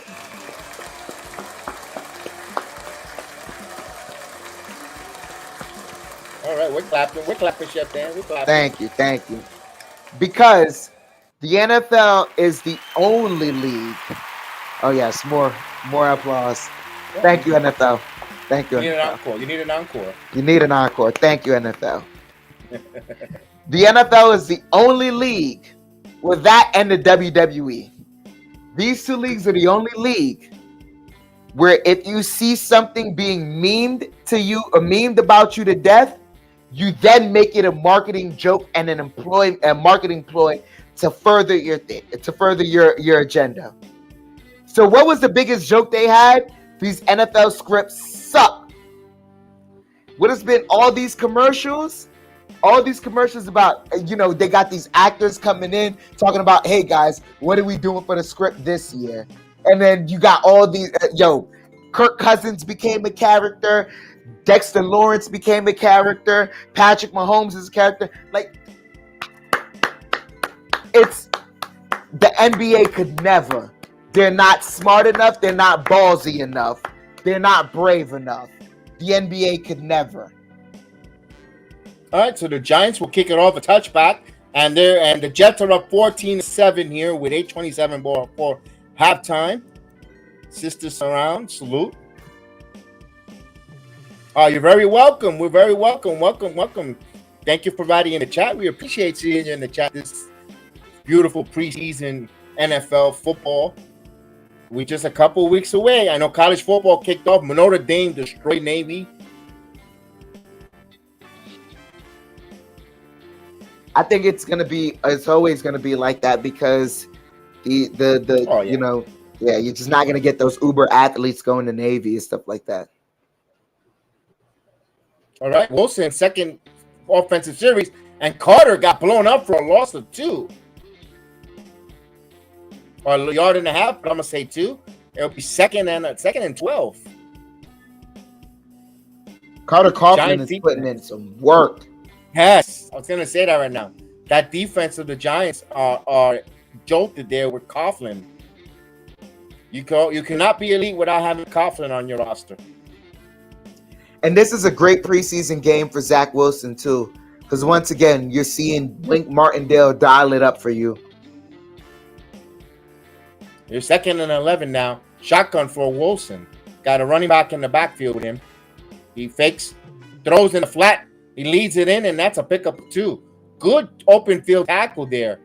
𝒉𝒊𝒔 with that open field tackle. Only a pickup of 2, so it'll be 3rd and long for the Jets. Great wrap up. Yeah, very wrap. Beautiful technique there. They're going to show that on film over and over. Good open field tackle there. 3rd and 9 now. Another shotgun formation with a running back in the backfield. Play clock to 10. Now Wilson looks to throw. Throws, and he throws it short there. Not a good throw there. And lucky that wasn't intercepted there. That was a bad play there. The Fox almost had that interception. Oh, and he read that pretty well. Wilson's lucky that wasn't a pick 6.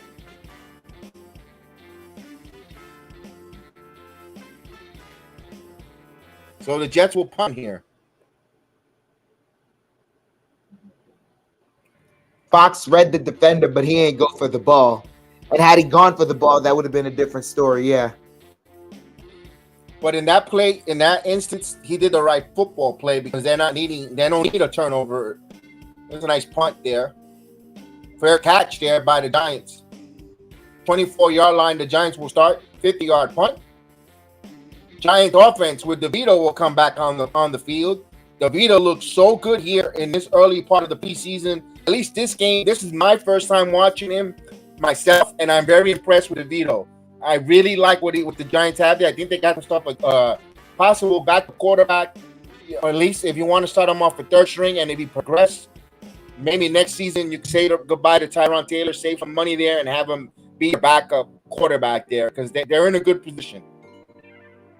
Yeah, I didn't expect DeVito to look as good as he did, but I saw it really from the first preseason game against the what was it that we faced? Got movement. You didn't play Carolina first, did you? No, it wasn't. Movement in the backfield. Ravens? No, it wasn't the Ravens. No, I know. I have not followed the Giants. I know we face Carolina second. The first Tampa first? No. Detroit. Oh, okay. Detroit. He looked so good against Detroit. I'm like, man, this kid is. Here's a nice run on 1st and 15. Robinson with an explosive run and outside, got a first down and more. Down the fly line and out of bounds around the 50-yard line. What a nice play there by Robinson running the football on the outside. That was a nice run. Inside, and then he just redirection on the outside, made two tackles miss on the outside of the box, and he took it there for a first down and more. Big, nice run there. First down, Giants.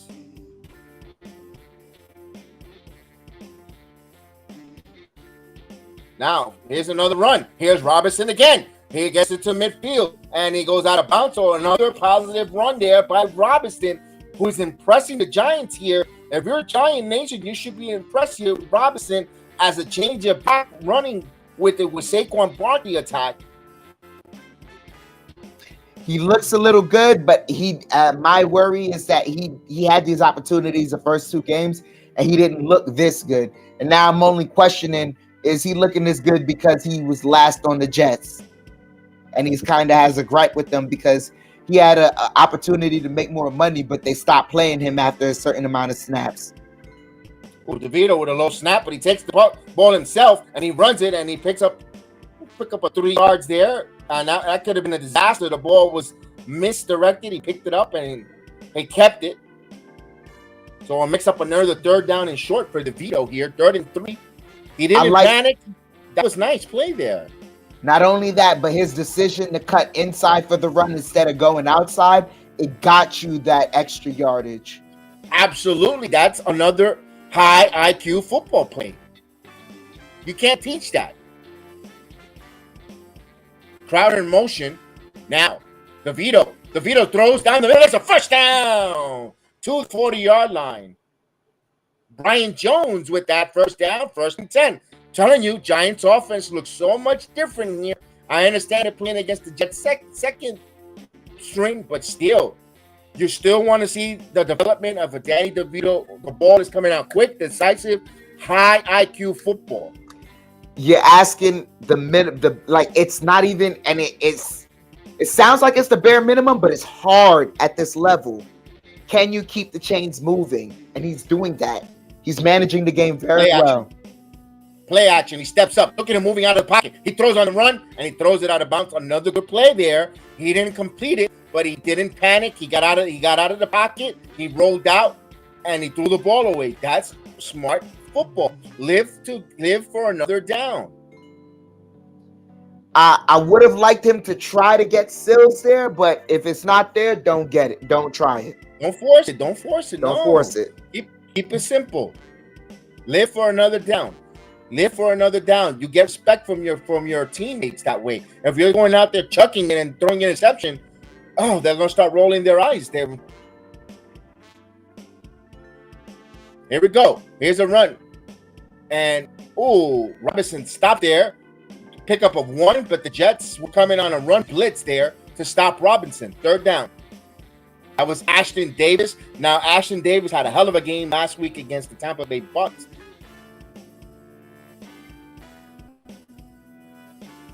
Now, this is why I love football. 3rd down, you got to get a play to keep the chains going. What are you dialing up with Mike Kafka? What are you dialing up for this kid? Here's the shotgun formation with a running back in the backfield.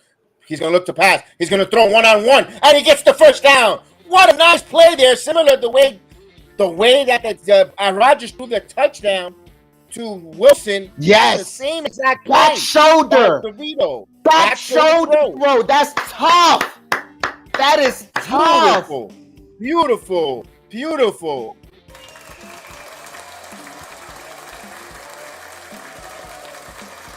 The Jets are going to challenge this. They say the football might have touched the ground, but I don't think it touched the ground. It didn't touch the ground at all. But he still had control of the football. He still has control and possession. He's still down there, but yeah. I think that's a waste of a challenge by the Jets.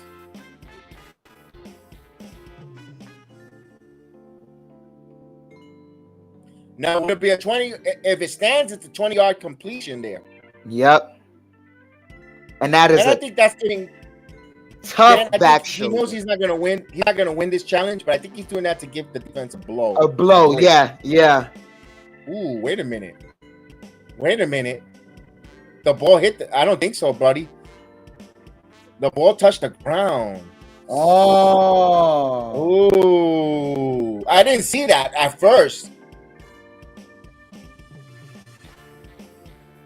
The first act of catching, look like the nose of the football hit the ground.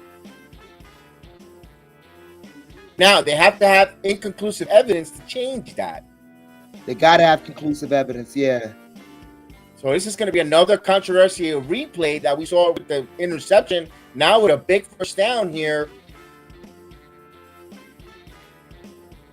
Let's see. This is underneath it, though, Chef Dan. His wrist is underneath. His wrist is in hand is underneath it. It's underneath it. Yeah. I don't think there's enough evidence to overturn it. There's not enough evidence. Yeah. No, there's not enough. And there's a lot of hand fighting. It's gonna be messy. Yeah, and the call was a catch, so they have to try to overturn that with some inconclusive evidence. I think the call stands because I don't think they have enough decisive to overturn this. And there's another beautiful thing about football.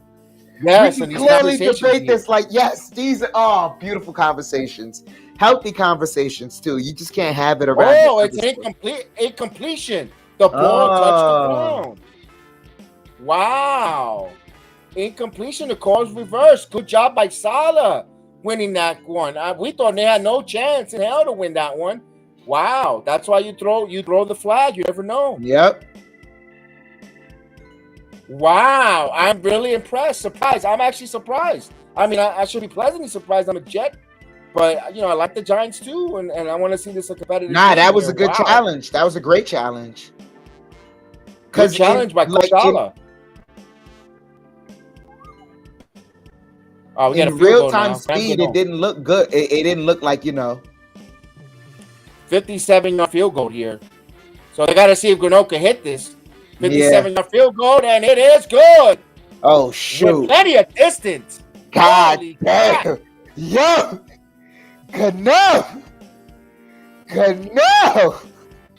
Gano with a foot. A foot that will make Rex Ryan all crazy for.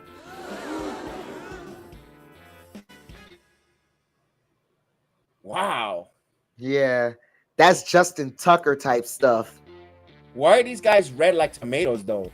DeVito's red, Daboll's red. It's like they're eating too much salt intake in MetLife there. Their blood pressures are up high, man. You know. It's just fully fell. Too much Bowie style there. Come on. Let's start getting some celery sticks for these guys.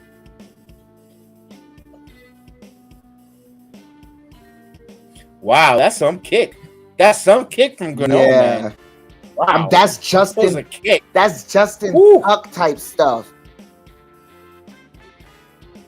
Wow, that was impressive. I'm impressed by that kick.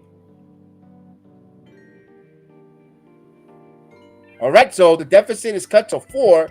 14-10 Jets with 3:34 remaining. So this is right before halftime here.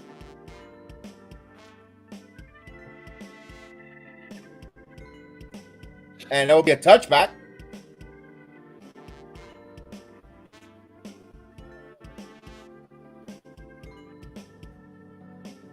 Wow.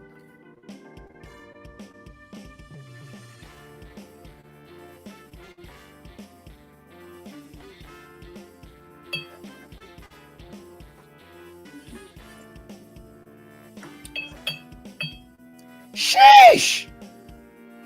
42 to 3. Yes, I saw that.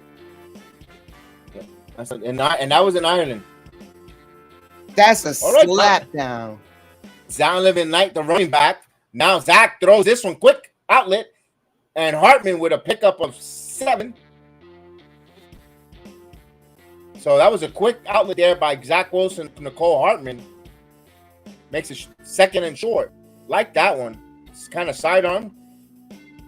And that's the Aaron Rodgers influence, that little bit no-look sidearm quick.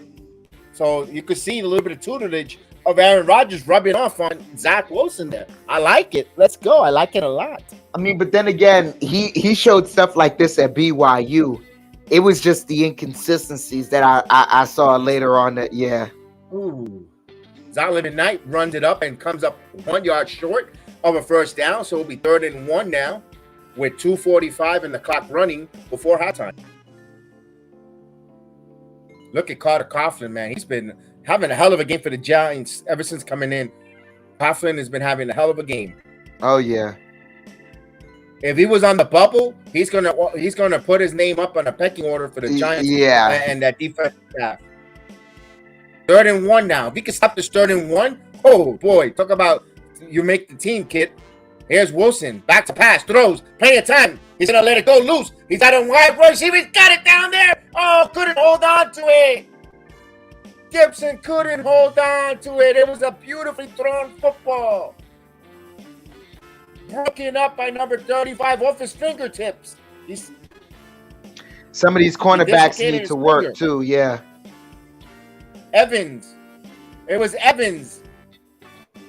And he got his hands there, and Cartman looked like he dislocated his finger. Oh.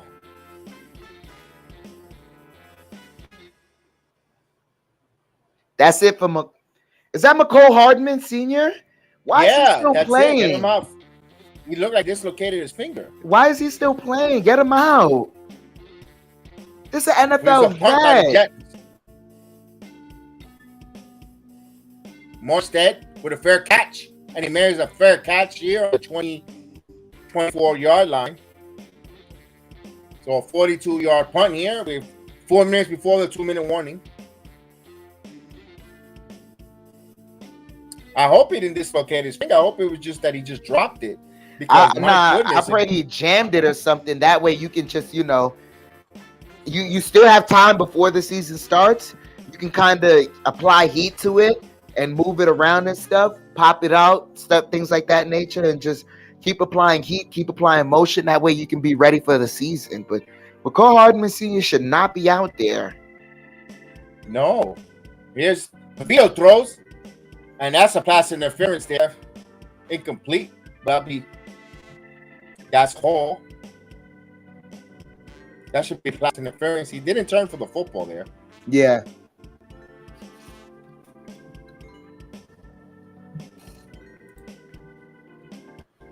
It'll be a spot foul automatic. 2-minute warning now. 2-minute warning.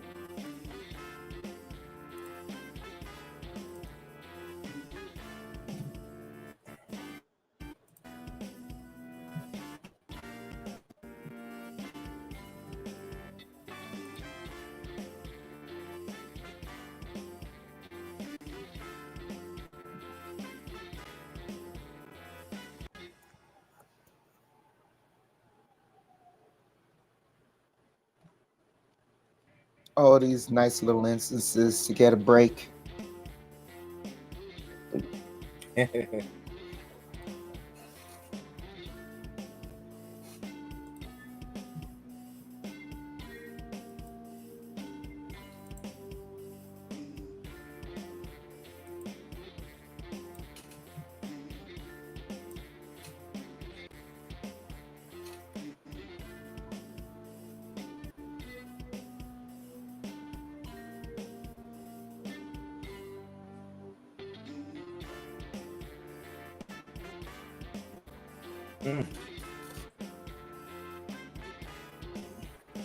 And that's another thing too, just before the 2-minute warning. I don't know if I'm not going to say he intentioned this, but it's just a good play that you can add to his, Rolodex of good plays and Tommy DeVito to target Sills, hope, to get that connection right there. It's along the sideline. So worst case scenario, it gets, thrown out of bounds. Or if it gets picked, then, Sills is right there. He's one-on-one with the defender. He can, hope for him to get that tackle. But you got the best case scenario, which is the interference. So you have the advancement and the clock stopped at 1:59 with enough time for you to work down the field, get another field goal or touchdown, possibly cut into this lead. Exactly what you said there. Especially with the 2-minute warning, you get the flag, and you have plenty of time left. And now we're going to see, you know what I like about this too, Chef? You're going to see DeVito now run a 2-minute offense. Yeah. I want to see how this looks. With 2 timeouts. So you're kind of giving him a little bit of a game situation. If he runs with 2 minutes, 2 timeouts, go. Let me see what you got. I'm actually a little bit excited here for it. Because I know who the Jets are already. I just want to see what the Giants now have in their depth. Plus, this is your first time actually seeing this DeVito kid. So now you're just watching him going, all right, this kid, he's got a little something. I want to see, what more he got. Oh, Jordan Love threw a touchdown against Seattle. Yeah, Christian Watson with a touchdown. Huh. Jordan Love was 9 of 15 for 63 yards. Okay. I'm interested to see how his season goes.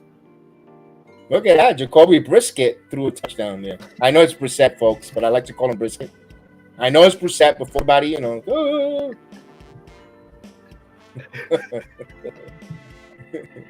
Nice play on first down by the Giants. Got picked up of 9 and he stepped out of bounds. So look at him commanding that 2-minute offense there.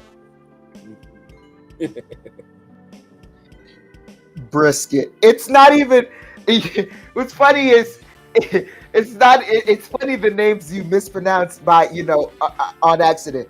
What's even funnier the names you mispronounce on purpose. Like Shinsuke Nakamura. Oh, he's a shit stain. There we go. Here's a play action. No, it's a run, and they get a first down. Yes, the Cowboys, Trey Lance and the Cowboys. We saw that. That's gonna bring a lot of divide in that locker room because there's gonna be players that want Trey Lance to quarterback because they kind of up with Dak Prescott as their quarterback. They don't feel like they can get to that promised land at the next level. So that's gonna be interesting. Here's a nice play there on first down, a pickup of 9. So DeVito moving the chains here, but he's picking up some yards here on the Giants. For the Giants here, quick, yeah. I'm very impressed. Here's another play. Now moving in the pocket, he's gonna take it himself. He's gonna slide down. He gets a Giant first down. Keep the chains moving with under a minute. So a pickup of 5 there. Minute left, kid. You got to call out your offense. Get them lined up and get them organized. He's almost got him in field goal range. Now, from the shotgun, DeVito now looks. It's a blitz. Brings pressure. He steps up. He moves forward. He's running. He moves down there, and he gets a couple positive yards there. He calls a quick timeout. DeVito felt the pressure. He took off, and wow, nice move. He steps up, and then he takes it. Nice move. Nice. Boy, I'm impressed. I'm impressed with this kid. Yeah. And he lunged forward, too. He lunged forward, so he got forward progress instead of sliding. But he had to pick up a timeout. He had to use a timeout in there instead of sliding when you go forward. No, but that was like, I don't know. I prefer, it's one of those things. Do you prefer more time or do you prefer the yardage? And in a short time situation, you got to give me the yardage.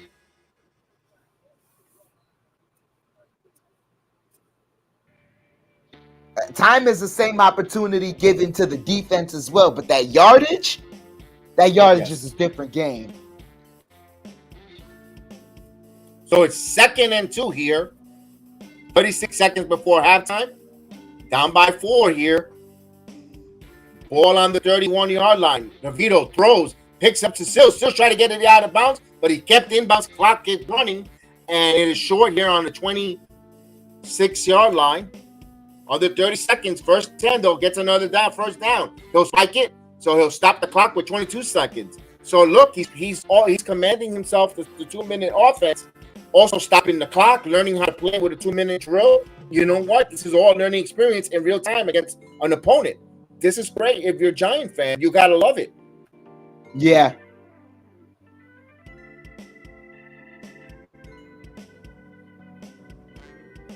2nd and 10.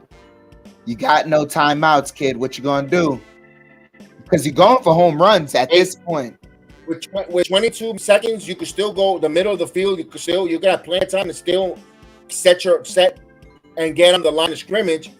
If it's there, take it. And now he's looking. He's surveying. Yeah, he runs out of the pocket. He throws, and he goes out of bounds. Good play there, going out of bounds there. 16 seconds to go. Pick up a 4. Jets have pressure up the middle, but good job, DeVito. Stepping out of the pocket and throwing. He also ran that play clock down straight to the 1. Yeah. Some of them boys get so nervous they don't even pay attention to that play clock. Now he's gonna have to go for a touchdown here if he wants to score or an opportunity. He's got one opportunity in my book. Then you bring the field goal unit out on 3rd and 6. He's gonna have to see because if he gets first down, they got to go immediately out of bounds. He has plenty to throw. He throws back, throws the throw to the touchdown, and it is dropped. He couldn't come up with it. I think the defender just got a hand on it. Sales. That's a nice football. That was a nice football too. But good defensive play there too. He just got a hand on it too. So I gotta see that in slow mo. Langsford and DeVito. DeVito threw a great ball, and Langsford made a good defensive play. So kudos on both of both players there. This is a 40-yard field goal for Grand. Get that second hand in it, bro. And the kick is good. And with 5 seconds left, the Giants trail by 1. Jets with a 14-13 lead with 5 seconds before halftime. Wow. It was a great drive by DeVito. Sills.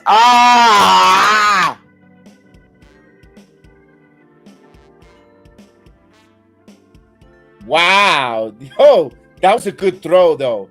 Yeah. That was a hell of a throw. A good defensive play. But if it would have been a much more experienced wide receiver, I think they'll snatch that ball with 2 hands, and we're looking at a touchdown there. Wow. I'm impressed. I can't stop giving the flowers to DeVito here.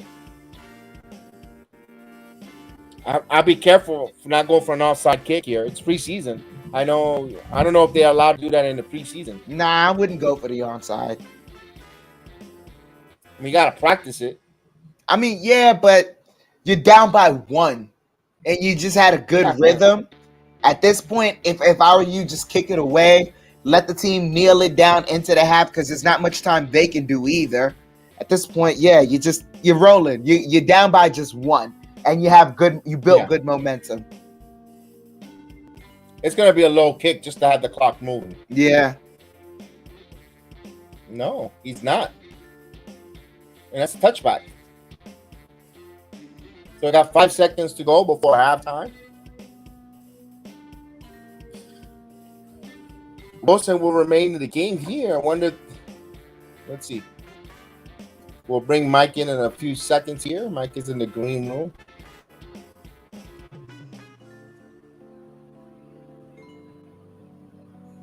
We'll bring him at the halftime real quick to say hi. Then we'll bring him back on again because it's a long halftime. They'll kneel it. And we'll go to the halftime here. We'll say hi to Mike real quick. Mike, hey. What's going on, Mike? How you doing? How you doing? Good. All right. All right. I'm going to put you in the green room back one more second because I got to give Chef Dan his thoughts on Bray Wyatt and bring you right back. Don't go nowhere. Right. Stick right there. All right, Chef Dan. We also the lost tragedy of Bray Wyatt, WWE superstar, 36 years old. I know we made our tribute, but we didn't get you on. You were working. The floor is yours, man. Yeah. My condolences to Bray Wyatt and his family, and the children, mother of his children. I'm hoping all is well. And speaking in regards to and speaking in regards to the character, I didn't quite understand why his character made me feel a certain way. But then, going through the revision through your mind, especially yesterday and even today, talking to people about it, you come to realize the sport of wrestling is special like no other, in the sense that these characters, these athletes, they have a different set of resonance with you that no other athlete can have. like I like it. My favorite football player doesn't make me laugh the way my favorite wrestler does. My favorite boxer doesn't get me hyped the way my favorite wrestler does. My favorite basketball player isn't as entertaining as my favorite wrestler. And that's the truth of it. And when Bray Wyatt was coming back, his first return, it made me reinvest in the wrestling. And now I'm at a point where, like, after his passing, I could truly say I regret spending time away from wrestling. I regret not being a fan. And I know it was a process of growing up, and you know, you may think you're getting too old for certain things, but nah. He said it best in that little soliloquy that wrestling isn't a love story. It's something for, you know, the people that aren't all the way right up here in the head, but it's a beautiful love story for them. And it doesn't always make sense, but it does. Like it's weird in that way. And he touched emotions in a way that you just can't describe it. And watching that Friday night SmackDown, watching SmackDown last night, it was crazy. It gave me a deja vu feeling, because I'm like watching a SmackDown and you're there, but you're not really there. You're watching the action pass in front of you, and it's not really like resonating with you. And I thought about it. I was like, when was the last time that a wrestler or watching a SmackDown ever made me feel this way? And the memory was the passing of Eddie Guerrero. When Eddie passed, I was younger then, but I literally could resonate the two and just go, I get it. These guys affected me in my heart. Thank you, Bray.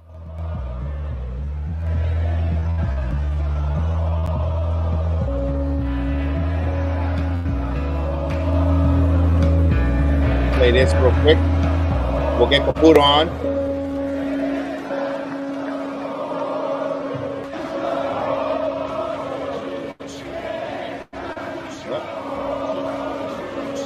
Mr. Bray Wyatt. Wyndham Rotunda. May you rest in peace.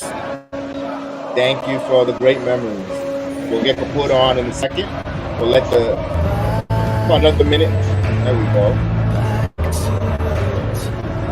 A little bit of his introduction. Had the whole world in his hands.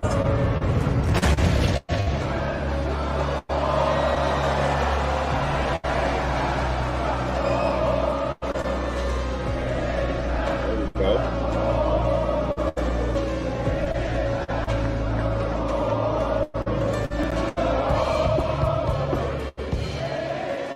And it was a simple intro, and I loved it. Yes. Drums, guitar. That was just.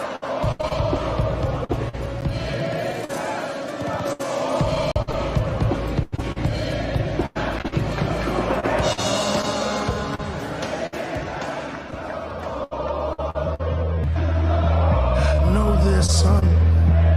When the lights go out, you should run. There we go. What's up, Mike? How you doing today? I'm good. How are you, pal? Doing good? All right. We got. Yeah. All right. Good job there, man. See the Jets here with the Giants down by 1 here, but the point is staying healthy for the Jets. They have a lot of expectation in the regular season there, and I know you want to talk about the Jets. Give me your thoughts. Yeah, I think they're going to have a great season. I think they will be a playoff team.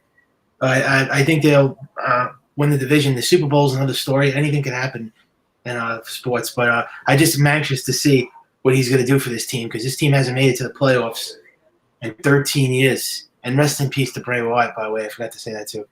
But yeah, they haven't made it to the playoffs in 13 years. So this will be an epic failure if they can't even at least get into the playoffs. But you're thinking Super Bowl. I guess the expectations of Super Bowl for the Jets, it's a Super Bowl bust, because they haven't, won in 54 years. So it's but they haven't made the playoffs for so long. I'm just wanting them to be competitive and have a good season. That's all. That's my expectation going in. Here's the crazy part: you can't expect them to make the playoffs. They have to after this. I mean, it's not, but it's not the same thing because the AFC is loaded, and I'm not talking about the AFC East. I'm talking about the AFC. Period. But there were so many. No, before you get to the Jets, you have to really understand the lay of the competition and see who's around you. There are a lot of divisions where 2 or 3 teams are going to make the playoffs because their record is just so good. So it's not really about, you better make the playoffs. It's just get a positive winning record because that's the bare minimum for you in the AFC period. There are killers in the AFC. I know.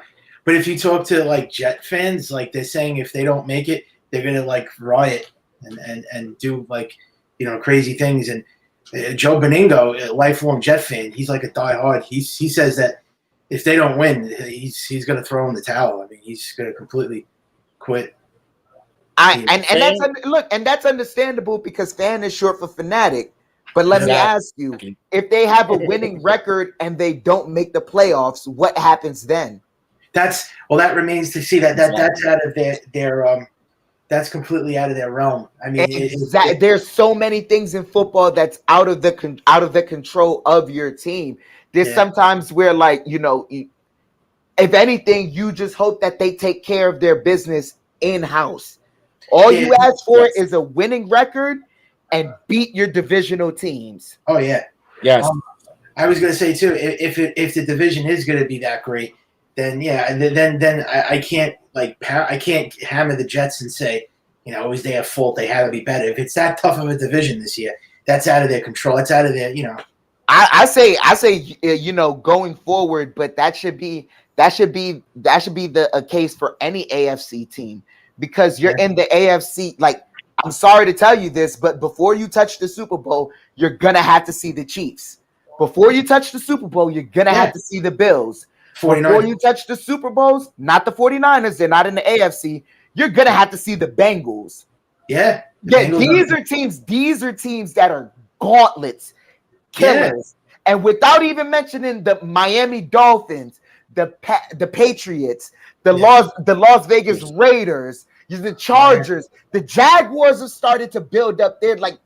I'm naming teams that are not even in the Don't even mention the Steelers. I don't think they my God.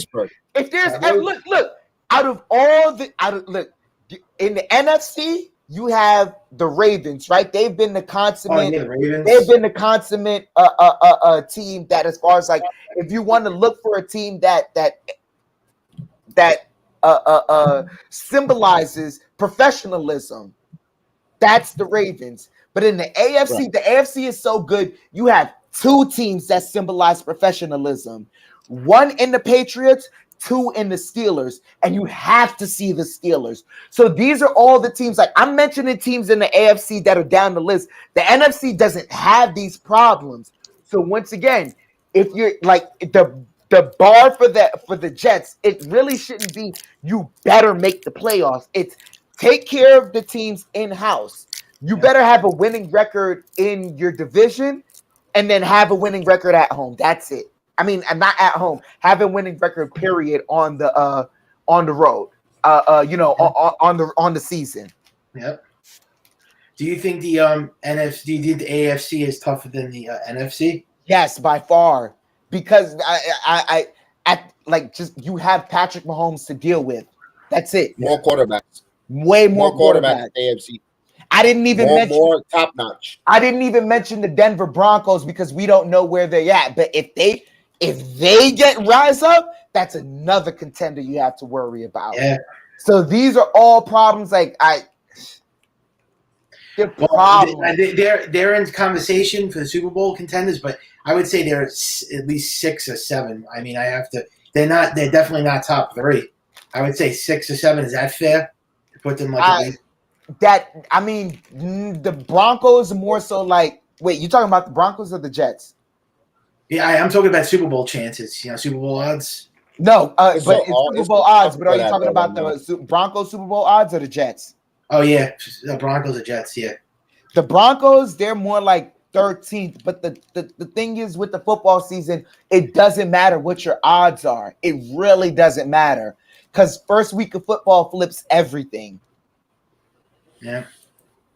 And the first 2 weeks are so overreactive. If the Jets lose the first game in Buffalo, people are going to say the skies are falling. It's also overreactive when you win the. Well, you gotta. It goes by quarters. The first 4 games when you see Well, I mean, their expectations are so high. That's why it's like it's through the roof. You can't jump off the ledge if you start 0-1. Yeah, you can't. Yeah. There's been plenty of teams that start off 0-3. And then go on a run, and that run helps them win the Super Bowl. I think the Giants 1 year started off 0-3. They did. Road Warrior Giants. Yeah, it happens. So like that's why you don't put in a whole lot of stock in the first, and you don't even put a whole lot of stock in the first couple of games. You just see what they do well and what they don't do well, and that's it. Okay, can we have this conversation too? I was going to tell you. Where would you still rank Aaron Rodgers as a quarterback? Like, where would you rank him? Like, top what? Like, top 5? Top 6? He's still a top 10 quarterback. You think he's still a top 10 there? You think he's that? I was going to say top 5. I was going to actually. Okay, so give me let's go quarterbacks in the leagues. Who would you take over Rodgers right now? Currently, right now, the way they're playing. Of course, you'll take Mahomes over Rodgers. Oh, yes, I take him. I would take the guy. Mahomes. You take Burrow. You take Burrow, okay. The guy from the Bills, I guess. Josh Allen. I'm gonna push back on that. Okay. I'm not taking Josh Allen over Aaron Rodgers. Okay. Nope. Here's a list of quarterbacks I'm taking before Aaron Rodgers. Patrick Mahomes. Yeah. Who else did I say? You went with Burrow from Cincinnati. Oh yeah, Burrow from Cincinnati. Yeah, I take it back with Allen too. I'm taking Lamar Jackson over Aaron Rodgers. Oh yeah, Lamar Jackson might be the best quarterback in the football. Really, over Aaron? Yeah. Nobody wanted him though. Remember, he almost got blocked from the league. I know, but that MVP season was such a middle finger to the league, and his progression. It wasn't. Remember, the last time we saw him before that MVP season, he was in a playoff game, and they looked like, you know what, this kid ain't got it. He should have switched positions. And then came out and won the fucking MVP. Is that arguable though? If you say he's the best quarterback right now, is that arguable, or you could have that conversation? I can have that argument, and I'll have that discussion with anyone any day. Interesting. Yeah. Interesting. All right. For the evolution of the game and where it's going, yeah.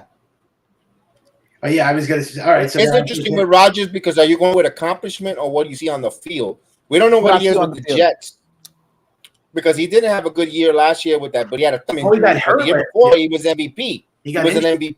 Yeah. So and look, a nice play there by the Jets opening it up, and that's a first down by Gibson. Oh, would you take Rodgers over the quarterback from the Cowboys, Prescott? He's not that good anyway. Yes. Oh hell yeah. Yeah. He's not twice on Sunday. Yeah. Twice on Sunday. I'll take him over that. I gotta take Jalen Hurts over A-Rod. Really? Yeah. Oh, another one. What about Derek Carr? I would take Derek Carr. Rodgers. Yeah. Rodgers. They had a chance to get Derek Carr. I'm sorry. Before his hiatus, I'm taking Deshaun Watson over Aaron Rodgers. Before his hiatus. But it's about I'm sorry. No, I was watching him in Houston. He was nasty. It was a crime what they were doing to him in Houston. What's up, love? What's up? Yeah. I used the wrong set of words. For as much crimes as he was committing in Houston. Oh my God! 2nd and 3 here. No one was innocent in Houston. Here's Wilson under center. Here we go. Wilson under center. Do you take Aaron Rodgers over Joe Burrow or no? It's gonna be. This is a nice one. It's a first down. Knight, Xavier Knight turns the corner and gets the first down. That extra step helped them hop over the line. Yeah, and also Bam Knight has to show too, because remember that running back room is full. I was saying, what about Joe Burrows? Would you take? That was the second. That was the second name I took over Rodgers. Over Rodgers, because he's young, unsending. Burrow is good. Yeah. Not that many quarterbacks ahead of him. I can say easily top 5. I'm taking Herbert. I'll take Rodgers over Herbert. I'll take Herbert right now. Wilson almost has a first down. He's easily in top 5. Maybe you could argue that top 3. You could argue if you pick out someone in 6 to 5, but I take the top 5 quarterback in the NFL is Aaron Rodgers right now. Yeah, at his age. Yeah, and plus with Brady retiring, it shifted the list a lot. Yep. Brady's retirement and the way Russell Wilson played last year, because Russell's the other name. Like, yo, I swear to you, if he showed a level of competence last year, he would have jumped regardless. Ooh, Ty Dye gets a hand up and gets a first down. Yeah, they moved the ball there. Rodgers is better than Josh Allen too. I agree with you. I take that. Yeah, I think so. I like Rodgers over Allen. I know Allen, and there's nothing. Not that I'm saying that Allen is bad either, but I just Rodgers has got something more pedigree notch higher than Allen right now. Allen has to still prove it. Doesn't mean that he could be better than Rodgers. Before I get the Buffalo fans all bothered, but no, that's not it. I'll tell you, I'd have took Allen over Rodgers if David was still with him. Okay. He says I got an opinion here. Oh, there's a first down, open space here. Yeah. And wow, what a big play! Jets are in the red zone. He goes, my opinion, Jets are this year's Broncos. Mediocre team who gets a veteran quarterback and then becomes extremely overrated and flops when the regular season starts. We'll see. But thank you for that opinion. We appreciate you, Caden. We'll see. Only time will tell if your statement is accurate. I'm not purporting it, and I thank you for taking the time to write in there. We really appreciate it. Yeah. But come back week 5, I believe, or week 4 when we play the Broncos, and we'll see where we sit. That's a beautiful. Or anytime. But that's a beauty thing. That's a beautiful thing about football. It's a time will tell type of sport. Indeed. And Wilson tippy toes out of bounds safely there. So he looks like my dog, my big dog, looking for the snacks from his little brother, tippy toeing around the house.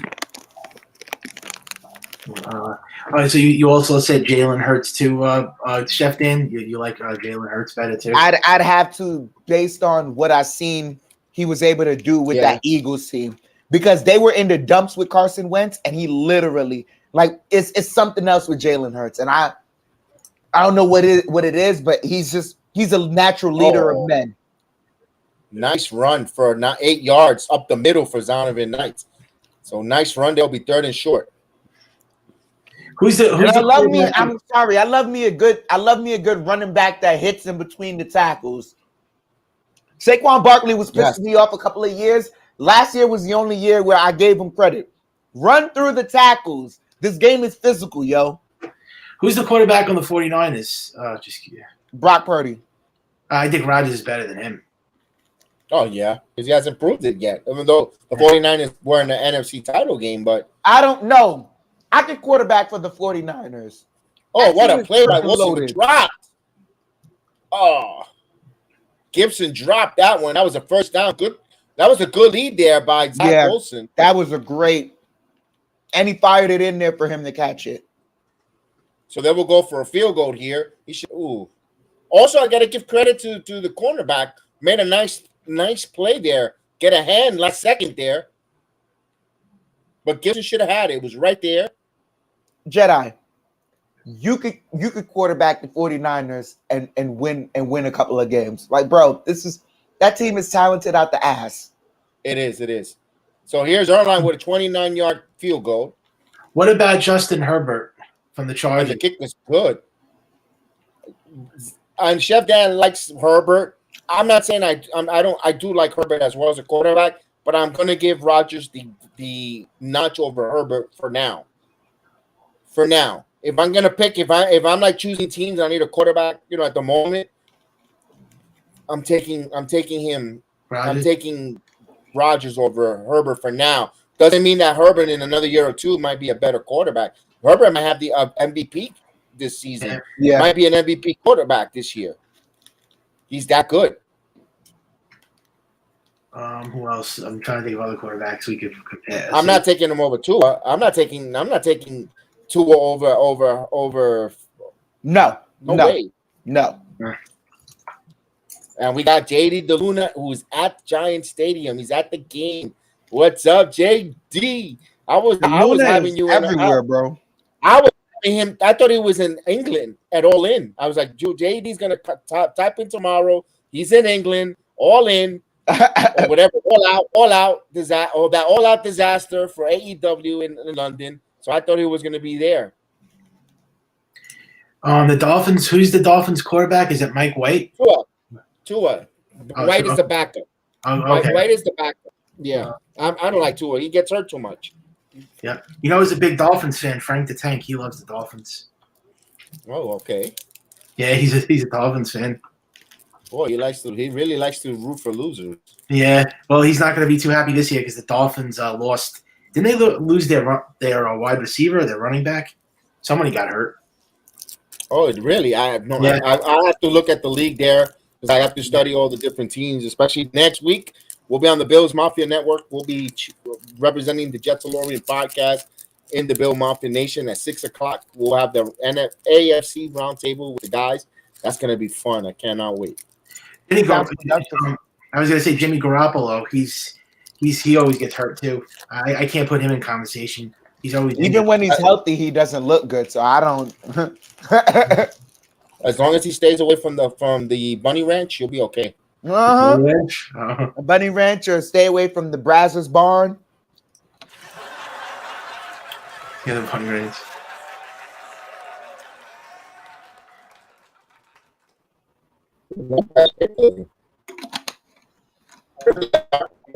It's like it's midnight already.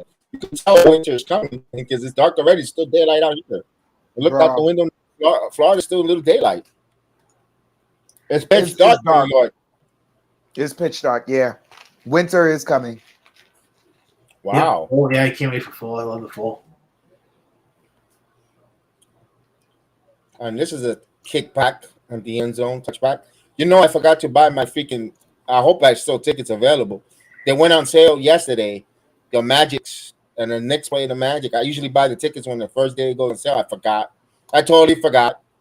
I hope there's some good seats. You should, because the Magic team that's gonna be a good game this year. There's a lot of Knicks fans here in Orlando. Usually I gotta get them, and I always get those seats for like $100 behind the Knicks. I'm sorry, you're not gonna get them for $100 for a couple of years now, because Paolo Banchero's putting up numbers at the USA. No, you won't be surprised. I didn't know that the quarterback of the Broncos is Russell Wilson. I didn't know that. I thought he was still in the Seahawks. Nah, it's Geno Smith at the Seahawks. Oh, okay. Geno, you blow. Russell Wilson, that guy's a weird dude. Hey, he might get unlocked by Sean Payton. Mm-hmm. You never know. 2nd and 7. You never know, bro. You never know. What were those comments Sean Payton made about Aaron Rodgers? Because Aaron Rodgers got mad at Sean. He said it about the offensive coordinator, Nathaniel Hackett. Yeah, well, he was with him in Green Bay. I think weren't they together in Green Bay, Rodgers and Hackett? Yes, and Hackett took the job at Denver because they thought they were going to get Aaron Rodgers to coach to be the quarterback in Denver. That didn't happen, and Nathaniel Hackett didn't work out with Rodgers, and he got fired. And now Nathaniel Hackett became the offensive coordinator here. Rodgers showed up, so there was a lot of truth to the rumor of Aaron Rodgers becoming a Bronco. Yeah, so trying to get him to Denver didn't happen. I heard too that he only went to the Jets because of Hackett. Because that was yeah. Oh, that's a nice play by DeVito. Nice spin move there by the right receiver. He got Mickens, got a first down and more. Nice spin move by Mickens. Look at that move. Nice. That's a nice move by Mickens. I was just going to ask you, but what did Aaron Rodgers see on the Jets, though? I mean, they're a losing franchise. Why did he want to come here in the first place? Because if you're paying attention to the sport, you saw that. No, you're not paying attention. Last year, the Jets were on the rise. They were literally just a quarterback away. The defense is stout, number one.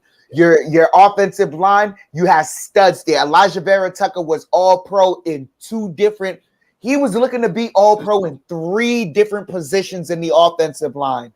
And you had Mekhi Becton on the way back. And you had the offensive rookie of the year in Garrett Wilson. And defensive rookie of the year. You had them both. You had rookies of the year on both offense and defense. And if it wasn't going to be Wilson, it was going to be Breece Hall, because Breece Hall was tearing the league up by storm. You just gotta pay attention to the league. They had a lot of young, and they had cap space.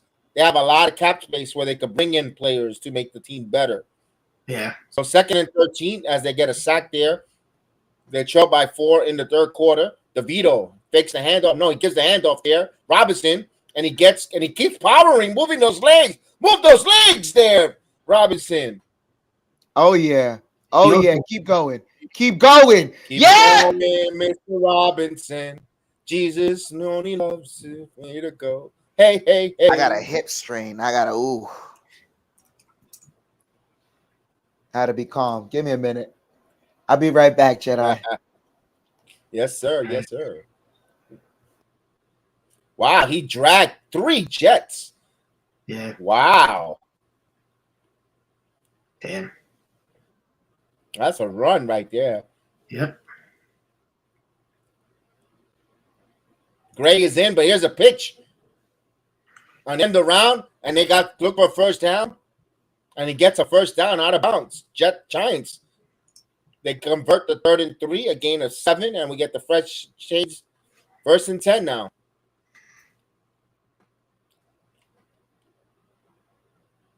Also, Rodgers brought a lot of his ex-teammates from Green Bay over here. I mean, I think the wide receiver. He also gave up $35 million, so the Jets got more flexibility to bring in Darren Cooks. We haven't even seen Darren Cooks play, and he's another one who can run the football. Jets are stacked. They're stacked. That was a great pickup. There's a fake, a running back, and they did not fall for it. So that's a loss of a down. Good job by the Jets there. Alexander breaking up that running. A loss of 2. Yeah, he was a great pickup, Delvin Cook. That was a big pickup for them. Good pickup there, because Breece Hall is not coming off of ACL surgery. Oh yeah, got himself in out there with Michael Carter. Good job there, surrounding him with some talent around Rodgers. As here's what a blow-up play by the Jets. Oh, he penetrated again. Deep penetration by Spencer, looking like a virgin on wedding night, penetrating deep into the Jets' handoff. Wow, what a play there. What a play.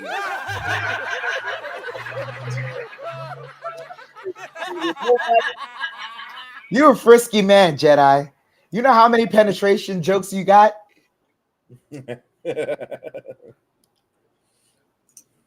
Oh yeah, it did. Is Ben Roethlisberger? Did he retire? Yes. Oh yeah. Okay. Yeah, okay. He's over there working for Hamburger Helper. Because he's helping himself to a couple of hamburgers. Yeah. Ben Roethlisberger.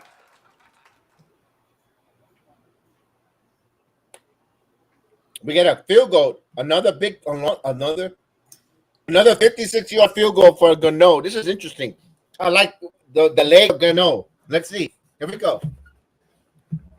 He looked like he can hit that for 62 yards. There goes the kick. It's up. Oh, this is money. He bangs it in. Kickity. All right. He bangs it up the upright. More penetration jokes.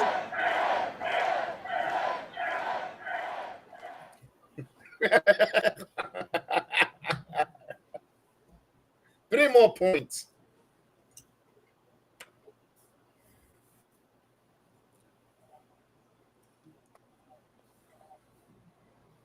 You can never trust the power of Johnny. If you only knew the power of Johnny Walker. Mm-hmm. I know where you going after this stream.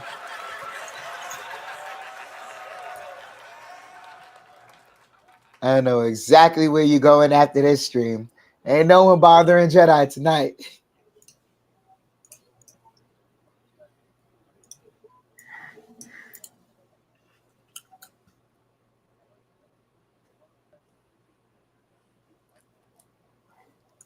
I don't like that hex-clad. I don't like that hex-clad cooking-ware. I don't trust you. See, I don't non-stick. Yeah, let me give it. I'm gonna give it to Austin. Put it to the test. Yeah,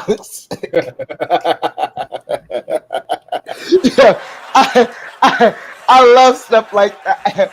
I don't trust it. I'll give it to him to test it out. You tell me. When they come and tell you something wrong, you're like, yeah. I knew something was up. That's why I handed it to you.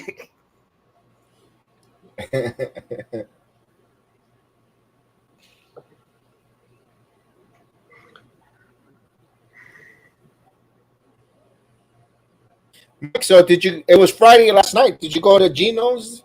Yep. I went. There you go. Pasta Primavera Friday. That's cool. No, I didn't have. I like that you keep that. I like that you keep that tradition alive. I never ordered that dish. We don't even have pasta primavera.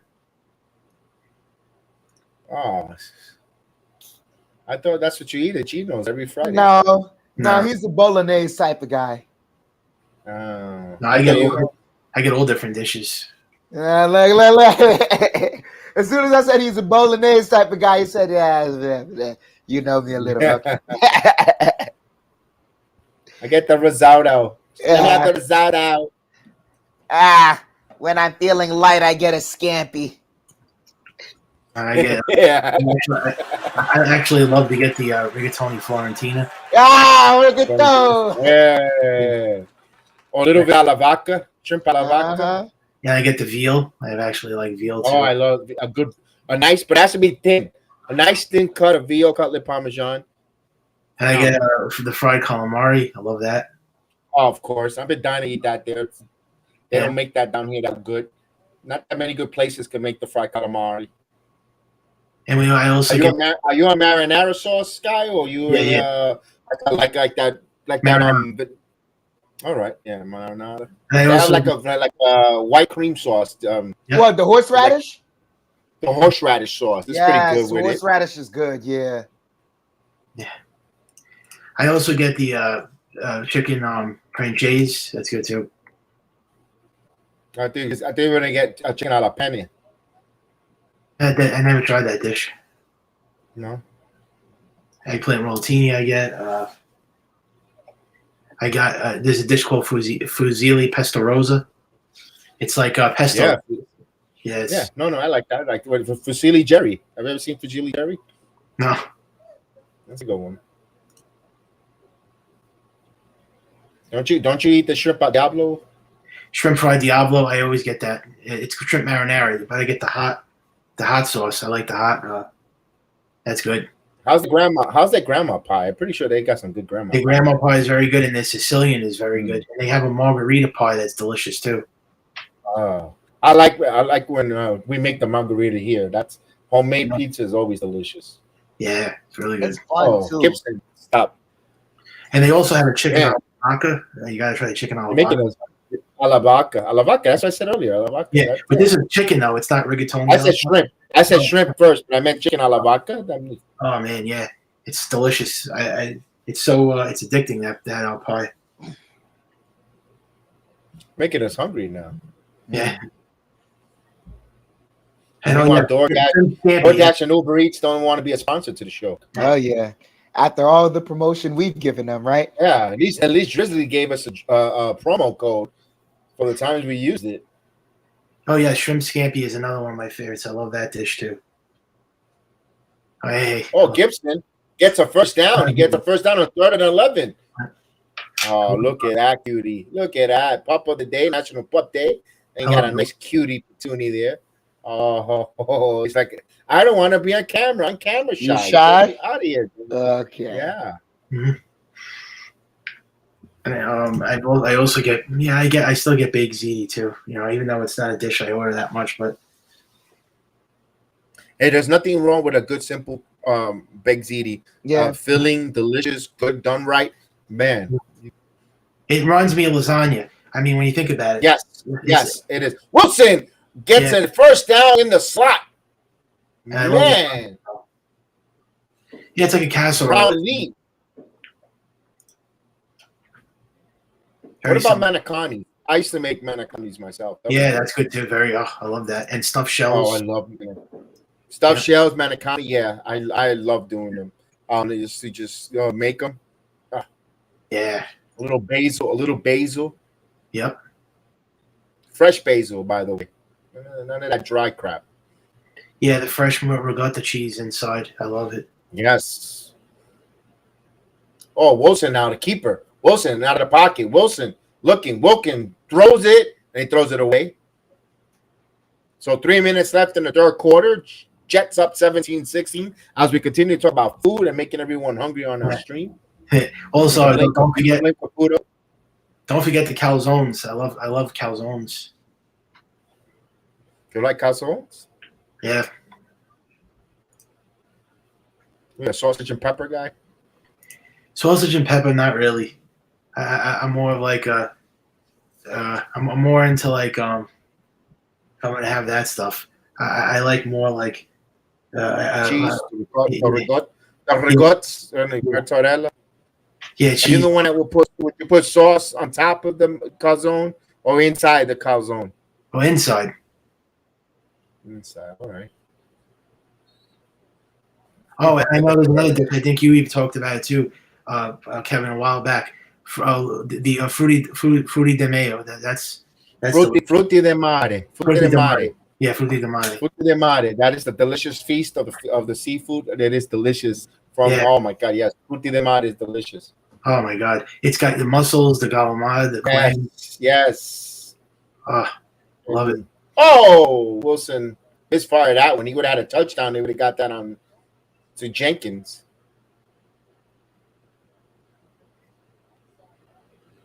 He just missed the touchdown. Jenkins. Again, you see a little bit of the inaccuracy of Wilson. But that's growth. Man. Yeah. It's growth that he was able to recognize that. Yeah. That's a touchdown. My God. He hits him there. That's a touchdown. It was all open. That was just a missed throw by Wilson. Yeah, missed throw. Now I'm seeing it from the other angle. That was a missed throw because he should have thrown it more on the inside. Yep. There's a punt, and the Jets will punt. Fair catch signal at the 9-yard line. So 34-yard punt. Let's go.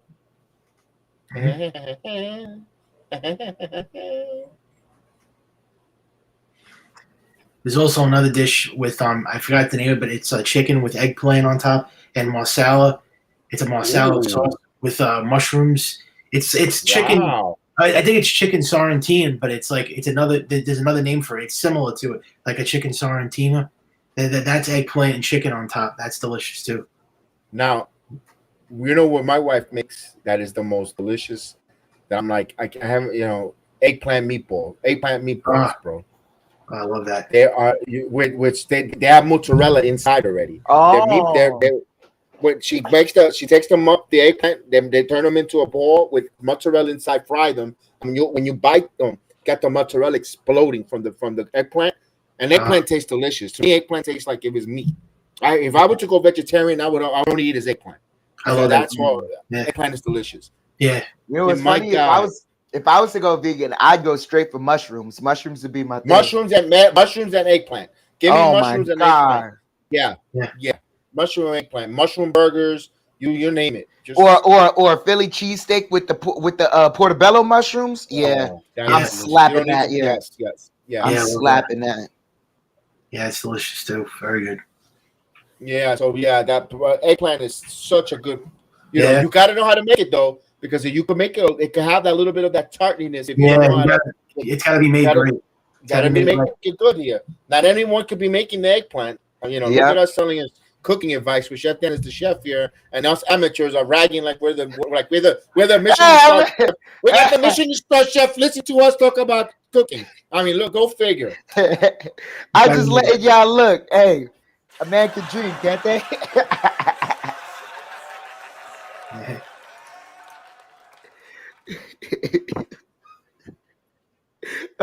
I dream, man. Hey, it's a dream. Hey, we could eat it. You could cook it. Yeah, that's it. You know, yo, we had my wife made the sushi the other. She made the Hawaiian sushi with the seaweed wrap with. Oh, it was delicious. Hawaiian sushi was really good. Oh Wrapped man, it up. Yeah. beautiful thing about sushi is like it's not so much everything else. You just make sure your fish where you're getting it from is good, and you cut it the appropriate size so it ain't too much. It just blends in with everything else. Yeah, it's beautiful. We had it with shrimp. We did it with shrimp, and we did with Hawaiian also. We did actually with spam.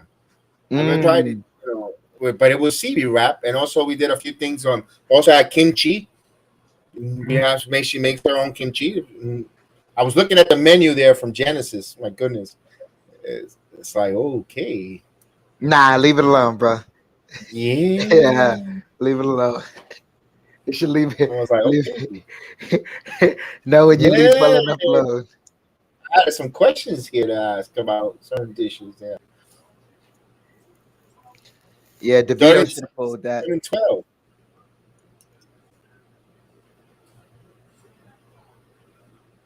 Oh, here's a sack. DeVito gets the sack there. But the pressure there. Now the offensive line's got to give DeVito some time, though.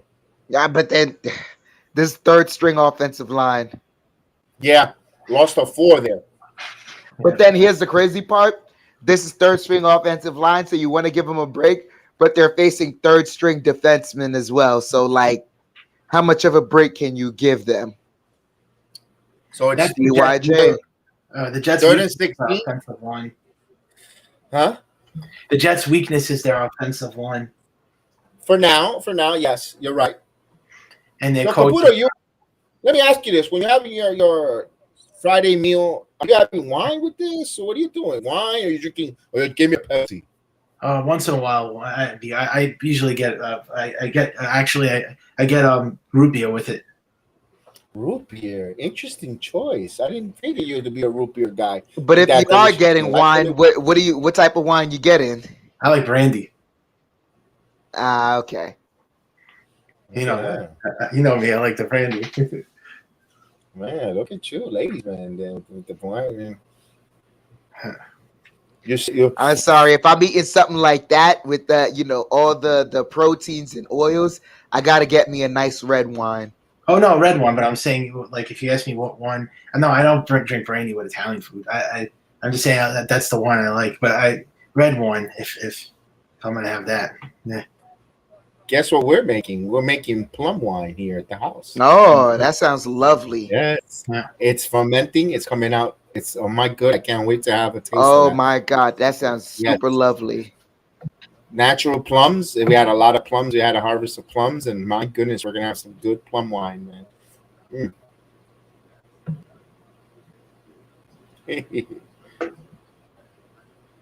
As we continue to talk a little food here and making everyone hungry on 8:28 on a Saturday night. Yep. I hope Austin bought pizza. Let's take a look. Let's take a look at the camera because the door's closed in the studio. So we're seeing the Rings camera when they come in and out with the. Let me see, Austin. Did you bring a large box through? No. All right. He usually gets 2 boxes. He'll get a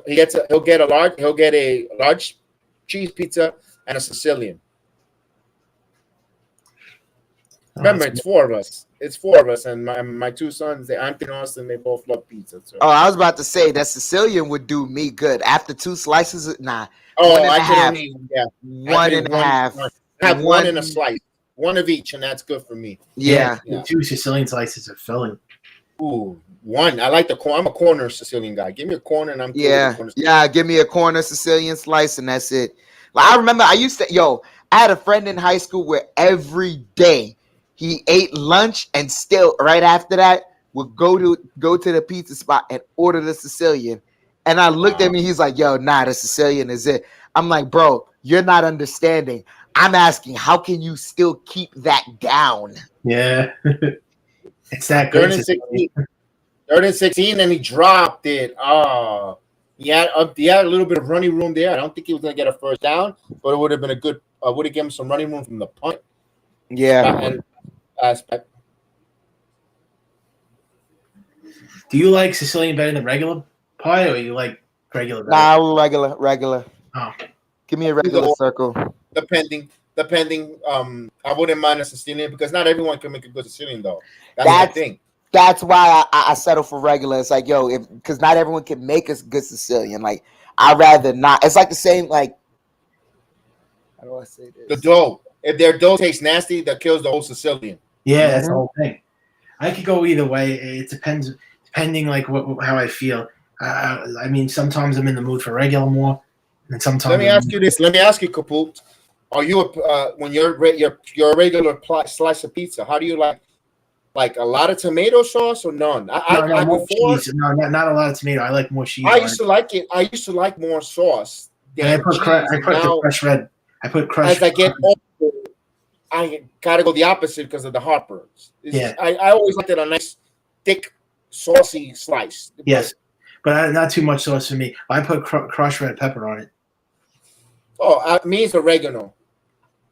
I gotta drowse it with oregano. I don't know what it is with oregano and me and pizza that I gotta have a lot of oregano.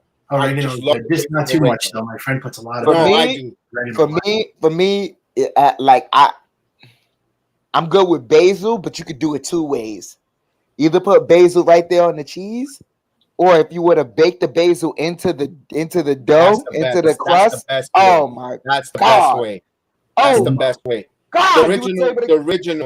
The original Neapolitan pizza. The original. Pizza. Kevin, I was going to ask you this too. When you order your pie, right? When you bring it home, do you put it like in the toaster oven to make it crispy? Like sometimes if you bring it back, the pizza. My delivery, my pizza shop always gets the pizza crusty. It's always crunchy. Already crunchy. Yeah, but it's already crunchy. I don't need to. I'm glad at least here. And not for nothing, the pizza is not bad here. Not bad. At least the guy that I buy, we buy. But there's been some bad. And here's the crazy part: like for you to say that is a high regard because, like, coming from New York. No, I've had some bad ones here. Yo, now I'm saying coming from New York, you can't just have pizza anywhere. No. Once you had New York pizza and you've had varieties of them too, it'd be like it's not a lot of places where you can. If you could fold it with your hands, if you could fold the slice and it folds, it doesn't break. That's a good position. Oh yeah, very good one. You always could get a great slice in New York.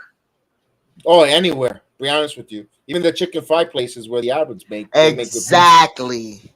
Yeah, but there's some bad New York pizza places too. Don't kid yourself. I mean, they have a lot of really good ones, but there's some bad ones too. I mean, oh yeah, there's some bad ones. Yeah,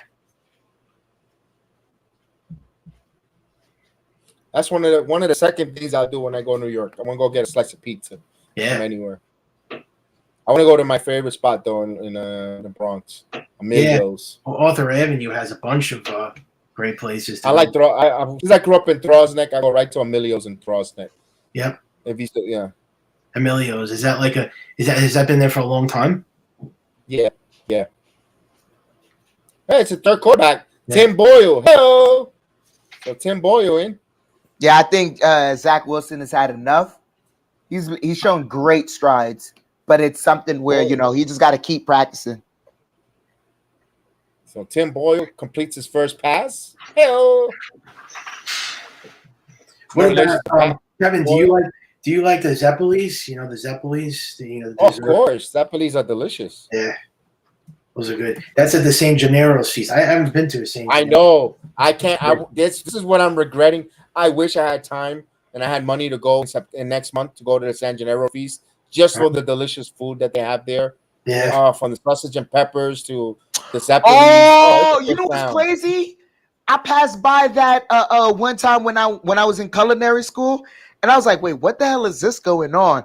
And someone had to explain it to me, like, yo, this is a feast that they have going on. I went on the Ferris wheel. It was dope. The cannolis are fucking amazing. The cannolis, the Zeppelis, they have everything from the San Gennaro feast. The sangrias, oh my goodness! I know it's Spaniard, but they still have sangrias down there. They sell. Oh, I mean, I might go this year. That's over 20 years, and that's been going on for almost 100 years. The San Gennaro Feast, if I'm not mistaken. It's been for. We used to go all the time. Long time, 100 down there. Like 100 over. With my parents, I used to go with my parents. Then I took my wife, my kids. The San Gennaro Feast is awesome.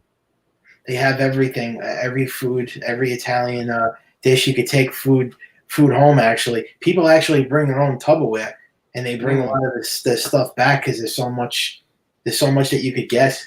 Yeah, and the weather, and the thing is, the weather's so good because it's that Indian summer. It's just perfect for the feast. It's just excellent. Where it's hot in the morning, but then it cools down by the evening. Yeah, that's how going in long pants with a t-shirt and maybe a windbreaker, and you just enjoy the feast. Yeah, I will go for that. I will go for a weekend for the San Gennaro Feast and come back home just for the San Gennaro Feast, just to go eat and do all that stuff. Yeah. 3rd and 8 now with Pat Boyle at the midfield, still on the Giant side of the field. Is it raining over there? Not yet. Boyle throws, and there's a first down, missed tackle, and there's a first down and more. So a missed tackle there. Giants had a chance to get him off the field, and a missed open field tackle there. Yep.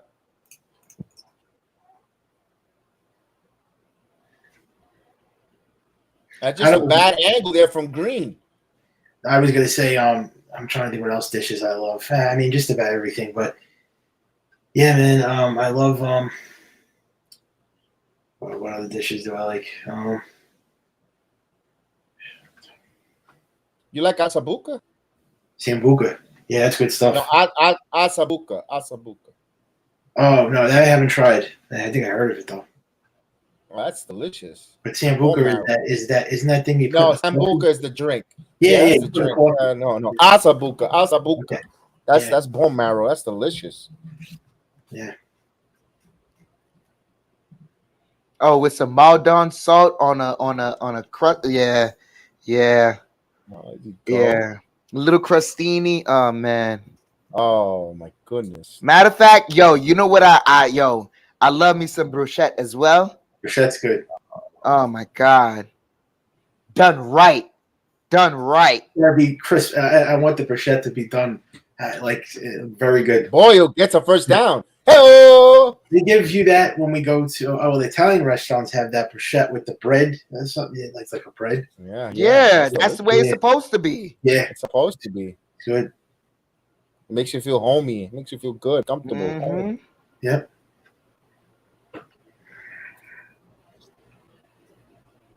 Yeah, they're attacking Green. Yep, they are.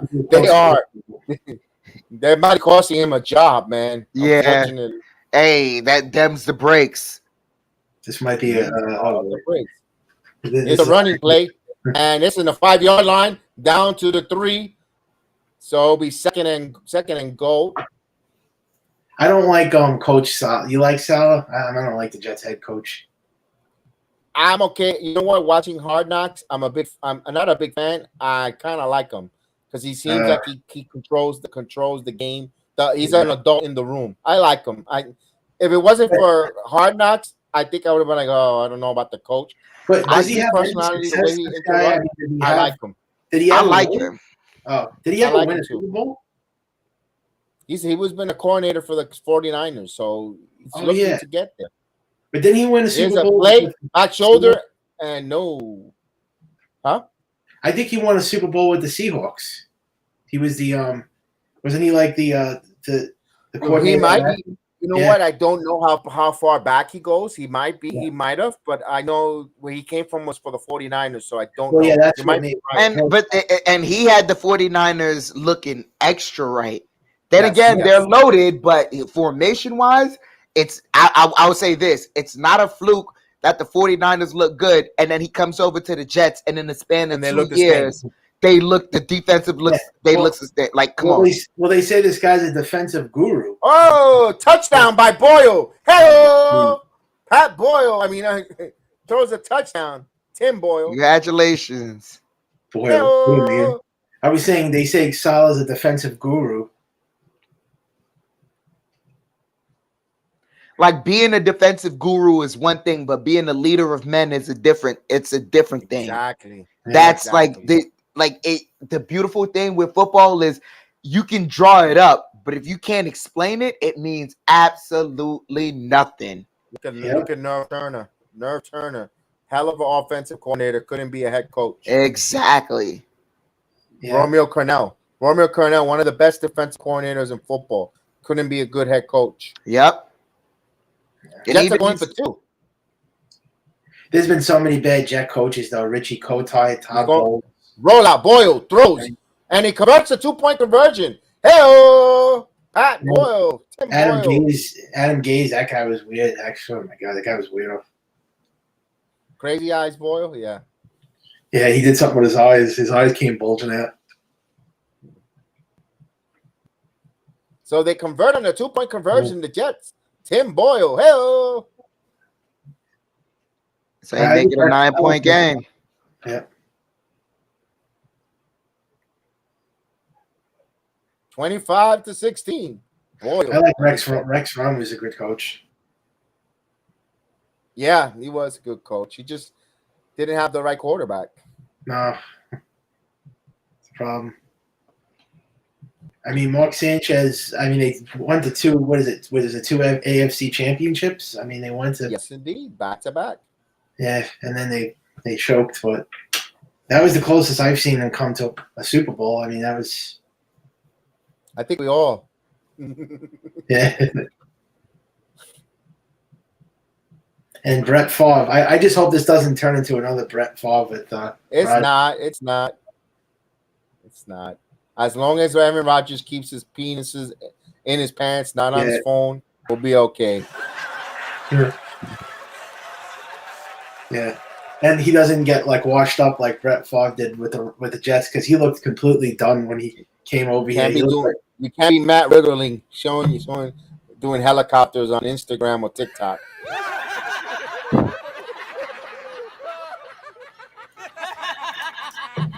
Oh man. Yeah, Joe Benigno is I love listening to his Jet rants. What? They have canned Ciroc now? Yeah. I could imagine that.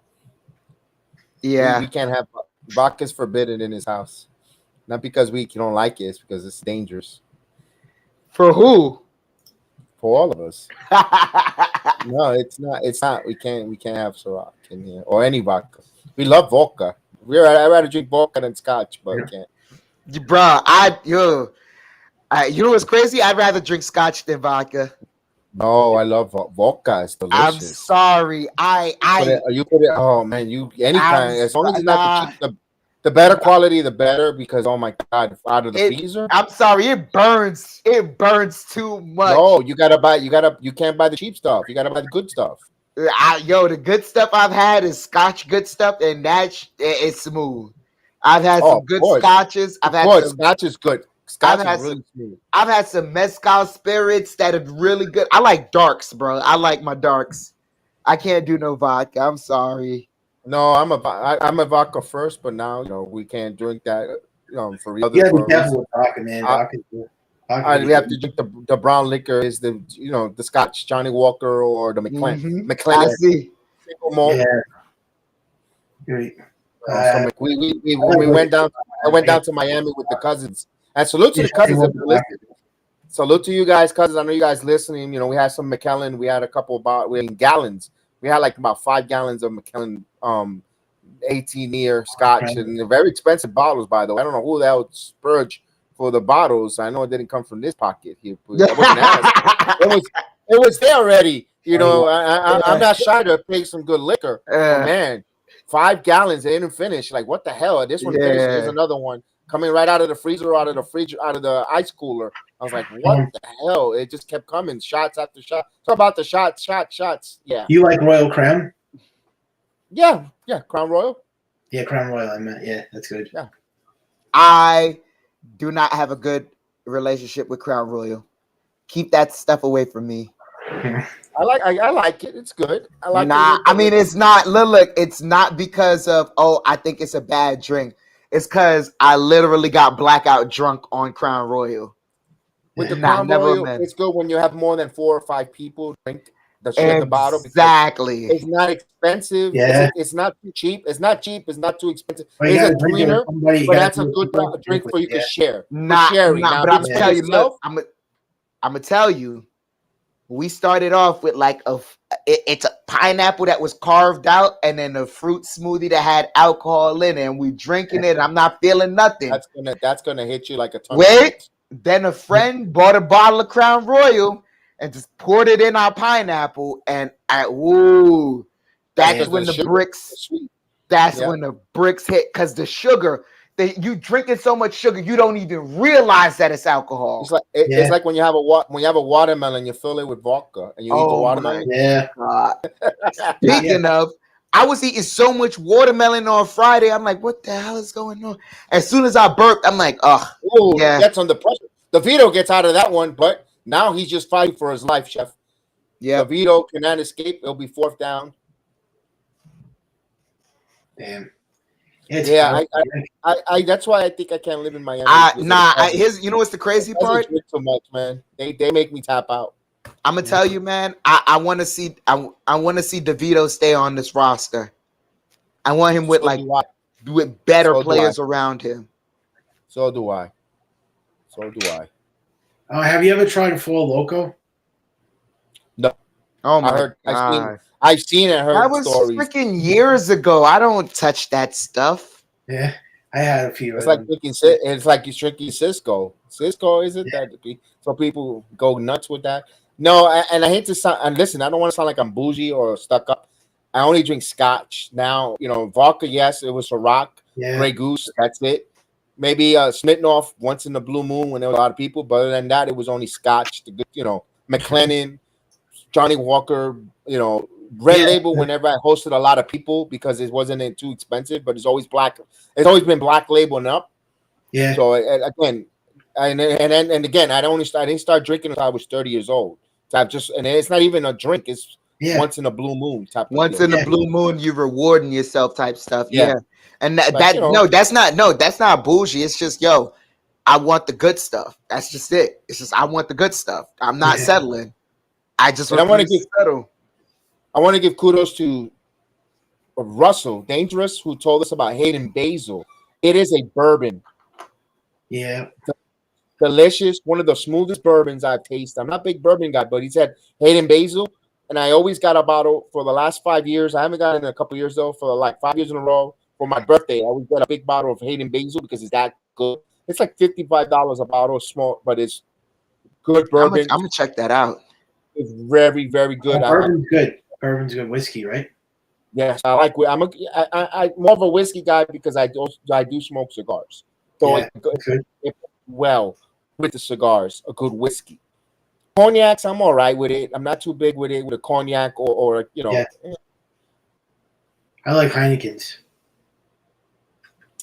And I'm a big black, but I can't be too much of a big rum guy because now that I don't have my connections from Cuba or go to Cuba with the cruise ships. The Cuban rum is phenomenal. I don't play around with rum. No. Do not play around with rum. I wish I had another bottle of this Cuban rum that I bought, dude. Every day after work, when I came back from Cuba, I used to drink just a shot after dinner because it was so sweet and so delicious. It was a dark rum from Cuba. Oh my God. It was like a dessert rum. It was like, I was like, what the heck was it? It was really that good. Yeah, rum is it can have you definitely on the floor. I like rum. Nah, because I'm not gonna lie. Just one shot after dinner. One shot after dinner after a good meal, and it was sweet enough where it took away the sugar craving, and it was a rum. My God. It's called Legendario. It's called Legendario from Cuba. Wow. One of the best rums from Cuba. I bought 6 bottles from Cuba when I came back from my trip. My God. And then I got the Santiago rum, and I got the of course the Cuba Club, the Havana Club. I bought like about 10 bottles of rum coming back from Cuba. Wow. It was because Well, the thing about it, they let you sample it while you go look for it, and that's after. Oh, this tastes good. I'm gonna give me 2 bottles. Yeah, that's the way. That's the way they get you. Cause I went to a wine tasting event one time, and they selling the bottles, but they let you taste a little. And that dessert wine they had, it's like it was infused with chocolate or something. And bro, once they get you with them little sample tastes, and you already got a little alcohol in you. After your 4th sample tasting, you a little tipsy and you're making irresponsible. You're a little happy. And you're making irresponsible purchases.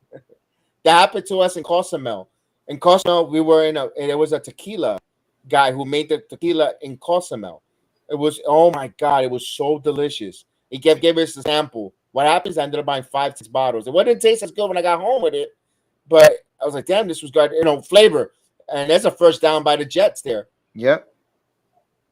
I was tasting them of different passion fruit tequila, different types. And we're like, man, I bought my mother-in-law. That's you know what? Let me get that because she likes tequila. And we were getting all that stuff. And we're like, man, this was when you go on those trips, man. And they weren't expensive. I think they were like $6 a bottle or $8 a bottle. It adds up. It adds up. But I always think spending money for that reason.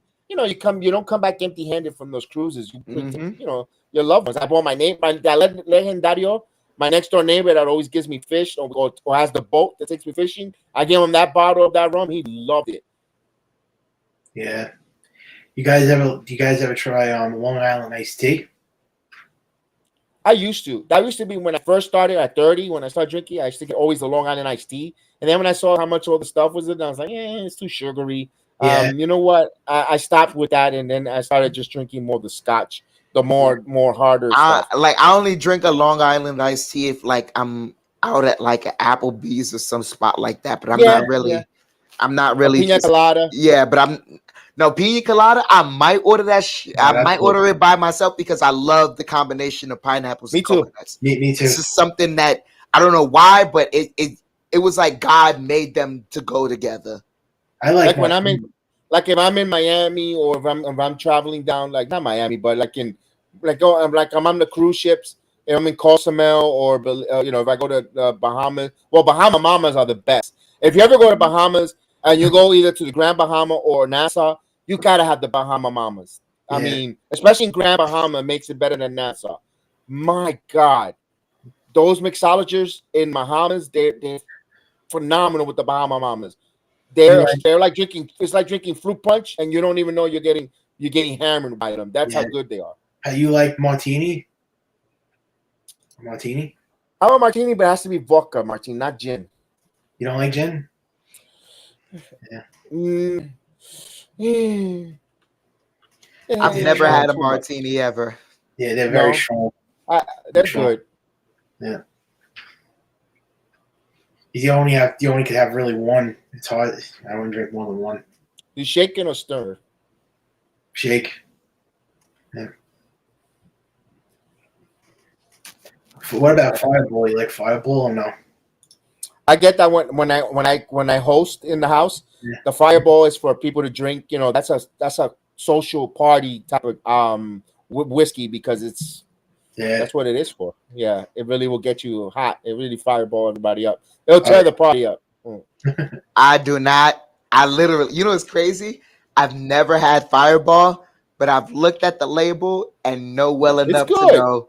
Yeah, it's buddy, good. Don't do that to yourself. It's good. It's good. It's good. It's not bad. It's okay. It's when you go on a social event with a lot of people. Like if I had a Super Bowl party, we'll have a couple shots of Fireball.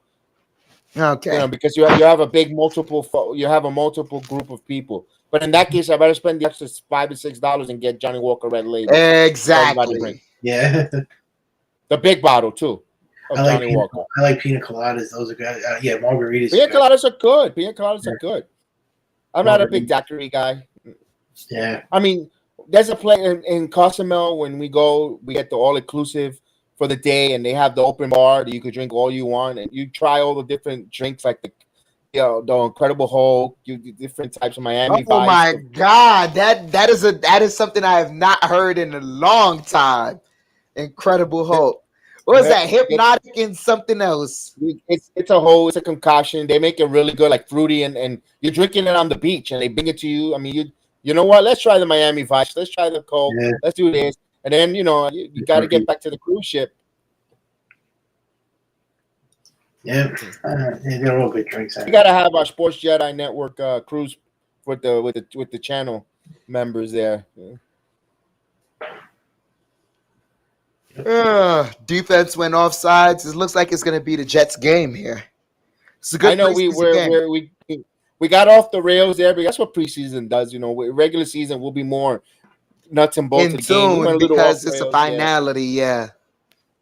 We're just having a little fun on a Saturday night. Reddy don't see Chef. He's always working, so get a little chance. We got Caputo on. We'll talk a little bit of alcohol, drinks, and life and all that. That's while the game is going on. 25-16 for those that are following along with 3 minutes left in the fourth quarter. So the Jets with the possession. So it looks like they're going to put this away. You got Pat Boyle on the center. Hey-o. You ever try Adios? You know what that is, right? Adios. It's a drink. No. Nah. Never tried it. Never heard of it. Never heard of it. Never tried it. Yeah, it's a strong drink. It's a cocktail. Oh. It's mixed with vodka and some. Yeah, it's good. It's blue. I never had a boiler maker. That looks like it's fucking scary. Yeah. Or Three Wise Men. Hey, that looks.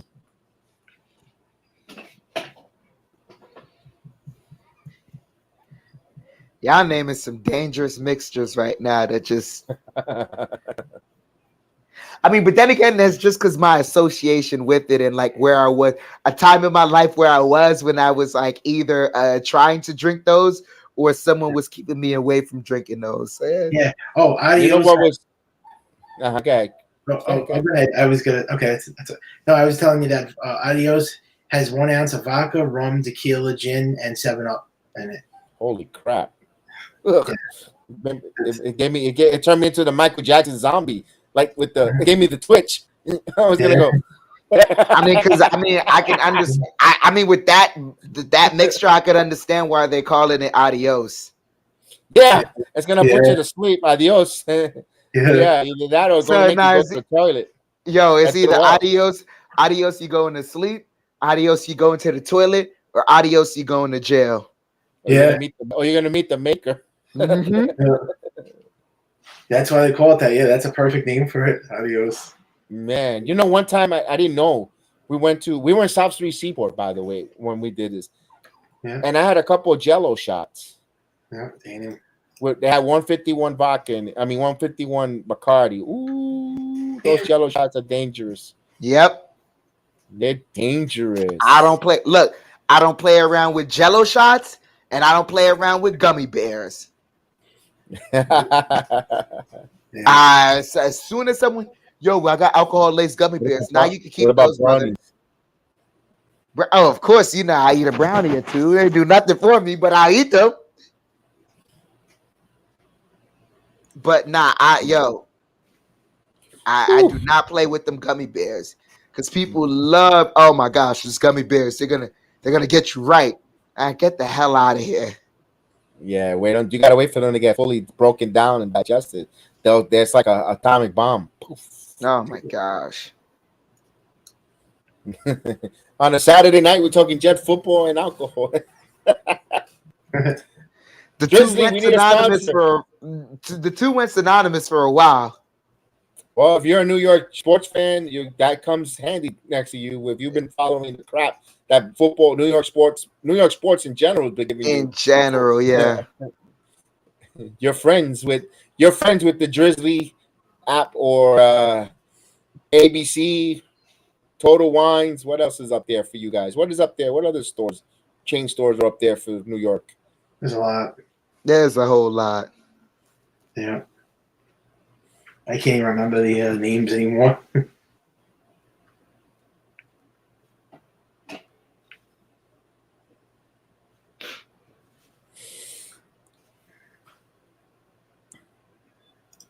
All right, so we're waiting for kickoff here. Look like this game is pretty much over. Jets will. Jets have won it. Yeah, 32-16. Yes. It doesn't matter about the scores and what the team looked. Yeah. What I'm seeing right now, what I got away from this game for the New York Giants was how impressive Danny DeVito is going to be for the New York Giants. Third string, and to see his growth, and especially the way Tyrod Taylor gets injured. Has a history of injury prone. Cool, we see a Danny DeVito move up in the charts as a backup quarterback for the New York Giants. Do you know how scary that game was last year against the Bears? Daniel Jones goes down with injury. Tyrod Taylor comes in, and literally the next snap, Tyrod Taylor goes down with injury. So, but I mean, I'm gonna tell you, if there was ever a game that made you respect Daniel Jones, he came back in, and we knew he's not running anymore, and still won them that game. Damn. Yes. And gave two running touchdowns. Yes, absolutely. Absolutely. That was an excellent point on that one. And football's the only game where you get those gutted out performances. Sorry, these basketball players are soft now. And for the Jets, what I saw here was their defensive line putting pressure. Also, their backup cornerback getting that pick six. One thing I mentioned about the Jets as a Jet fan, we need more turnovers. If you're the Jet defense, they need to force more turnovers and some scoring on defensive score. The Jets I don't believe they didn't get enough defensive turnovers the takeaway in the regular season. And here in the preseason, this final game, we saw that with the Jets. Also, Mekhi Becton played a lot of snaps, which is good. I want to see how he feels conditioning-wise, physically after that. And, of course, this was a dress rehearsal for both teams, and we're under a 2-minute warning, and all eyes on that Sunday night football game against the Cowgirls, and as well as Monday night, September 11th, against the Buffalo Bills. Both games will be in New Jersey and here in the Meadowlands, MetLife, and we will be doing those watch-alongs for both those games. So we are excited and cannot wait to call those games here. Absolutely. Big games to start off the football season because, ladies and gentlemen, football is back. Come here, football. I love you. Give it a hug. Give it a hug. You. There you go. I miss you. Football. Now that other sport, I don't know. I don't know if I'll hug it when it comes back.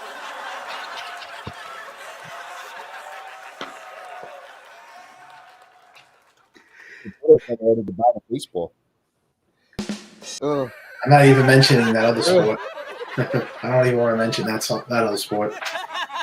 That sport is kind of dead in the water to me. Yeah. I don't want to mention either New York team. There's death in and yeah. Yeah. I'm saying right now, just let the Astros win it again. I want the Braves. I want the Braves to win. No. No Astros. Yeah, definitely not the Astros. No, I'm kidding. What, Dodgers? You want the Dodgers to win it again this year? I wouldn't mind. No. Delete.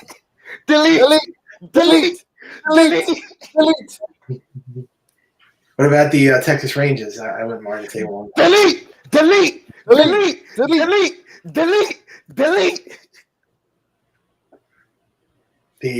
Phillies. Delete. The Brewers. No. The Athletics. Athletics are not even making the playoffs. They can't even make the postseason. They have a better chance of the Yankees making the World Series. Let the Athletics win. I wonder. What about the Baltimore Orioles? They might even go far. You know what? I wouldn't mind seeing that. Yeah, you know what? Yeah, Baltimore. Yeah. Let the Orioles win it. The Tampa Bay Rays, I don't think they're going to go No, hell no. I can't take the people. Nope. Delete. Yeah, especially what happened to Juan DeFranco now. You see what happened to him? Hey, look at the new owner of the Raiders on the sideline there, Tom Brady. No, you know what's crazy? Fox News was able to get Brady, Gronk, and Edelman to do commentary. Wow. Exactly. Wow. If you only knew the power of Fox. That was funny. Chef Dan says baseball needs a hug. Yeah, needs more than a hug. Look at this. Look at this guy, parachuter. Look at this parachuter dropping in a parachute in Denver on the Mile High. Yeah, I think baseball needs a prayer. That's what it needs. Wow, he dropped like nothing. A hug. Definitely not. Here's DeVito. All those new DeVito under a lot of pressure, and the pressure still continues. DeVito takes the ball and runs it himself, and he got the first down, and he gets tackled from behind. Oh, don't get hurt, kiddo. That's a big hit. Don't get hurt. You don't need to get hurt. I'm sorry. He got up like a tough guy, though. He got up and woke that up like, I do this. What about Minnesota Twins? You don't want them to win, right? What do you want from me, my dog? I'm sorry. I maybe shouldn't have said that to start. Oh, here's a nice screenplay. First down. Nice.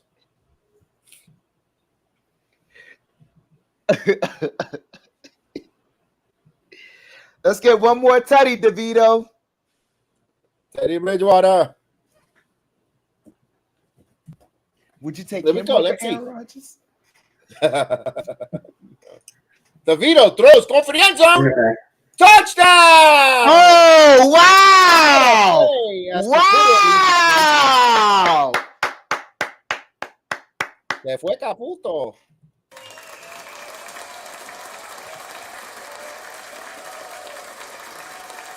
Well, your boy DeVito getting a touchdown there, man. Yeah. Very impressive. Very impressive as Caputo left without saying goodbye. Didn't even say anything. Just rude. Nothing. Disappeared like if he was a genie. Poof. I mean, at least just say I'm signing off. Peace out, guys. Well, Yeah. It was rude, like a fart in church. Caputo, you know you're breaking your mother's heart, right? You're breaking your mother's heart. Giants going for 2. Trying to make it a one-possession game. DeVito. DeVito looks. DeVito in the pocket. DeVito now scrambles. DeVito throws. And no, could not convert it. It's a 10-point game. 10-point game. It is what it is.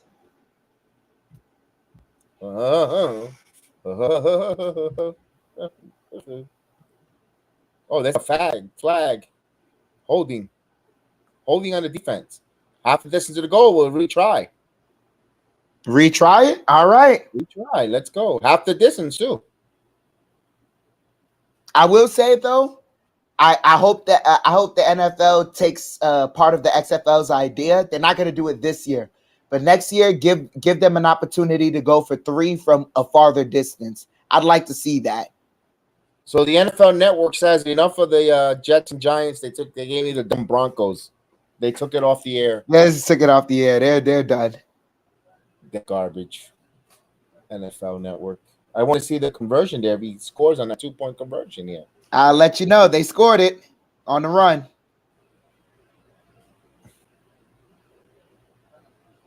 Yeah, they get another attempt on it. I'm not about to see it now because I always have a backup plan. This is what's good about I always have a backup. Always keep a backup plan. Always. And yeah, they run it up the gut. Nice run on a draw. They kept it simple, stupid. Mm-hmm. With a run up the middle. Loved it.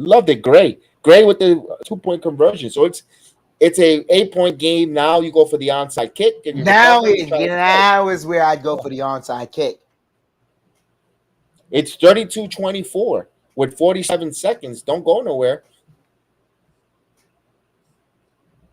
As Caputo left, and this game might be tied, and he might want to connect them back on. It's a tie game. You're breaking your mother's heart. You broke my heart, Fredo. I know it was you. You broke my heart. I know it was you.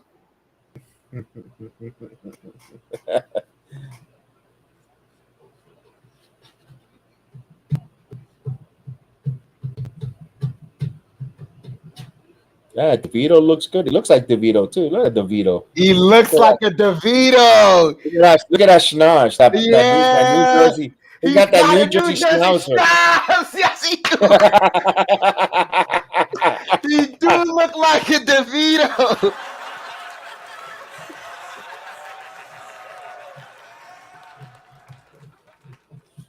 You know who he looks like? He looks like Johnny from the Karate Kid a little bit. Without blonde hair. They tried the onside kick and it went out of bounds through a flag. What does that mean? That means they get penalized and they get the ball around the 35-yard line or at the spot of the out of bounds and 15 yards to it. Okay, so all right. Jets basically can kneel it out. Yes.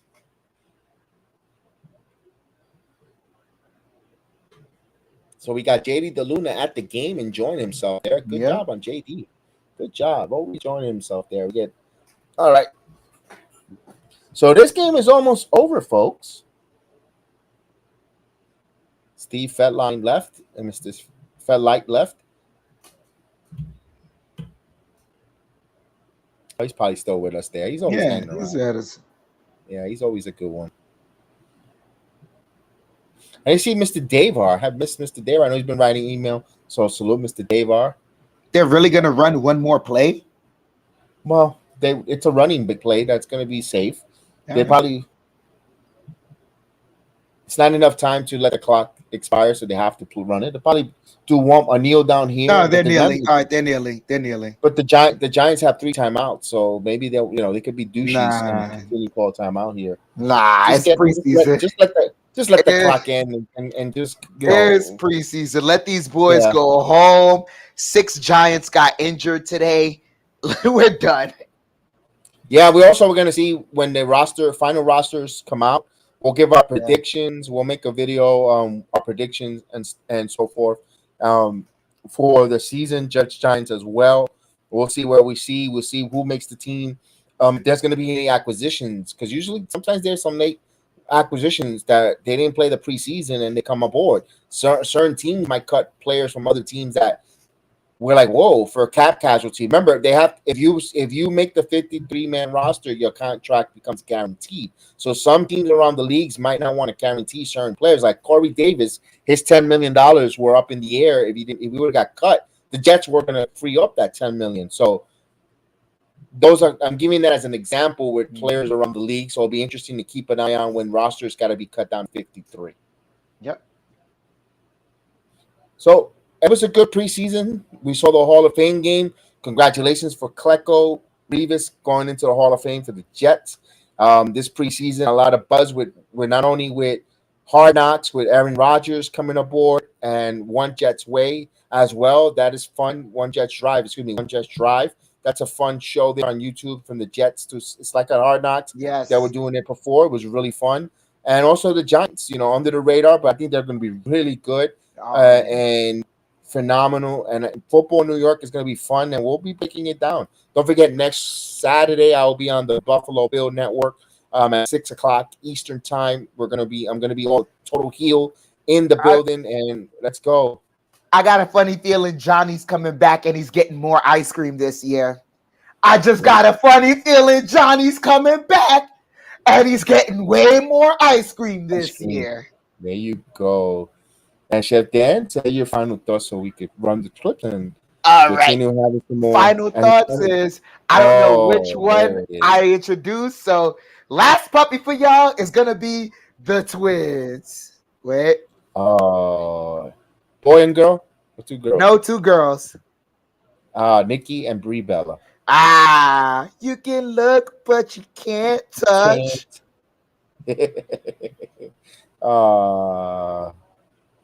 No, he's so cute. There you go. You guys are superstars now. National Dog Day, and Chef Dan did it with puppies. Look at these puppies. Who tells you Jedi Network don't show you puppies? They show you puppies. And get your head out of the gutter, you pervert. We're talking about dogs.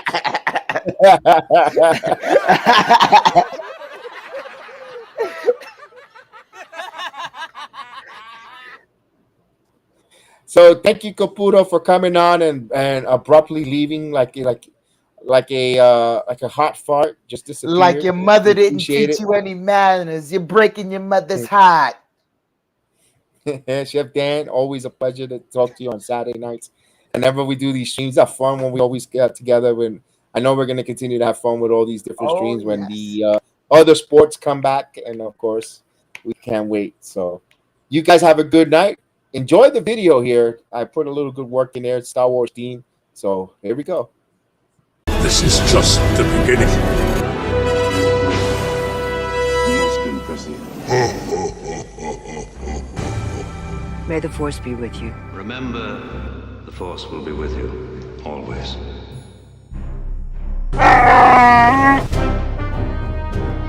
Always two. There are a master and an apprentice.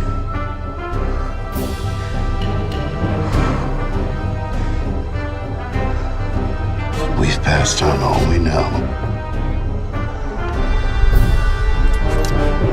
1,000 generations live in you now.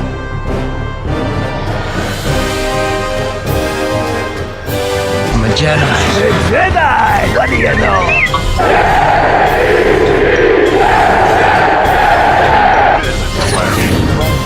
This is the way. The Force will be with you, always. Well trained, my young apprentice. They will be no match for you. Yes, my master. Wipe them out. All of them. Join me, and together we can rule the galaxy. You underestimate my power! Laugh it up, fuzzball. Remember, this is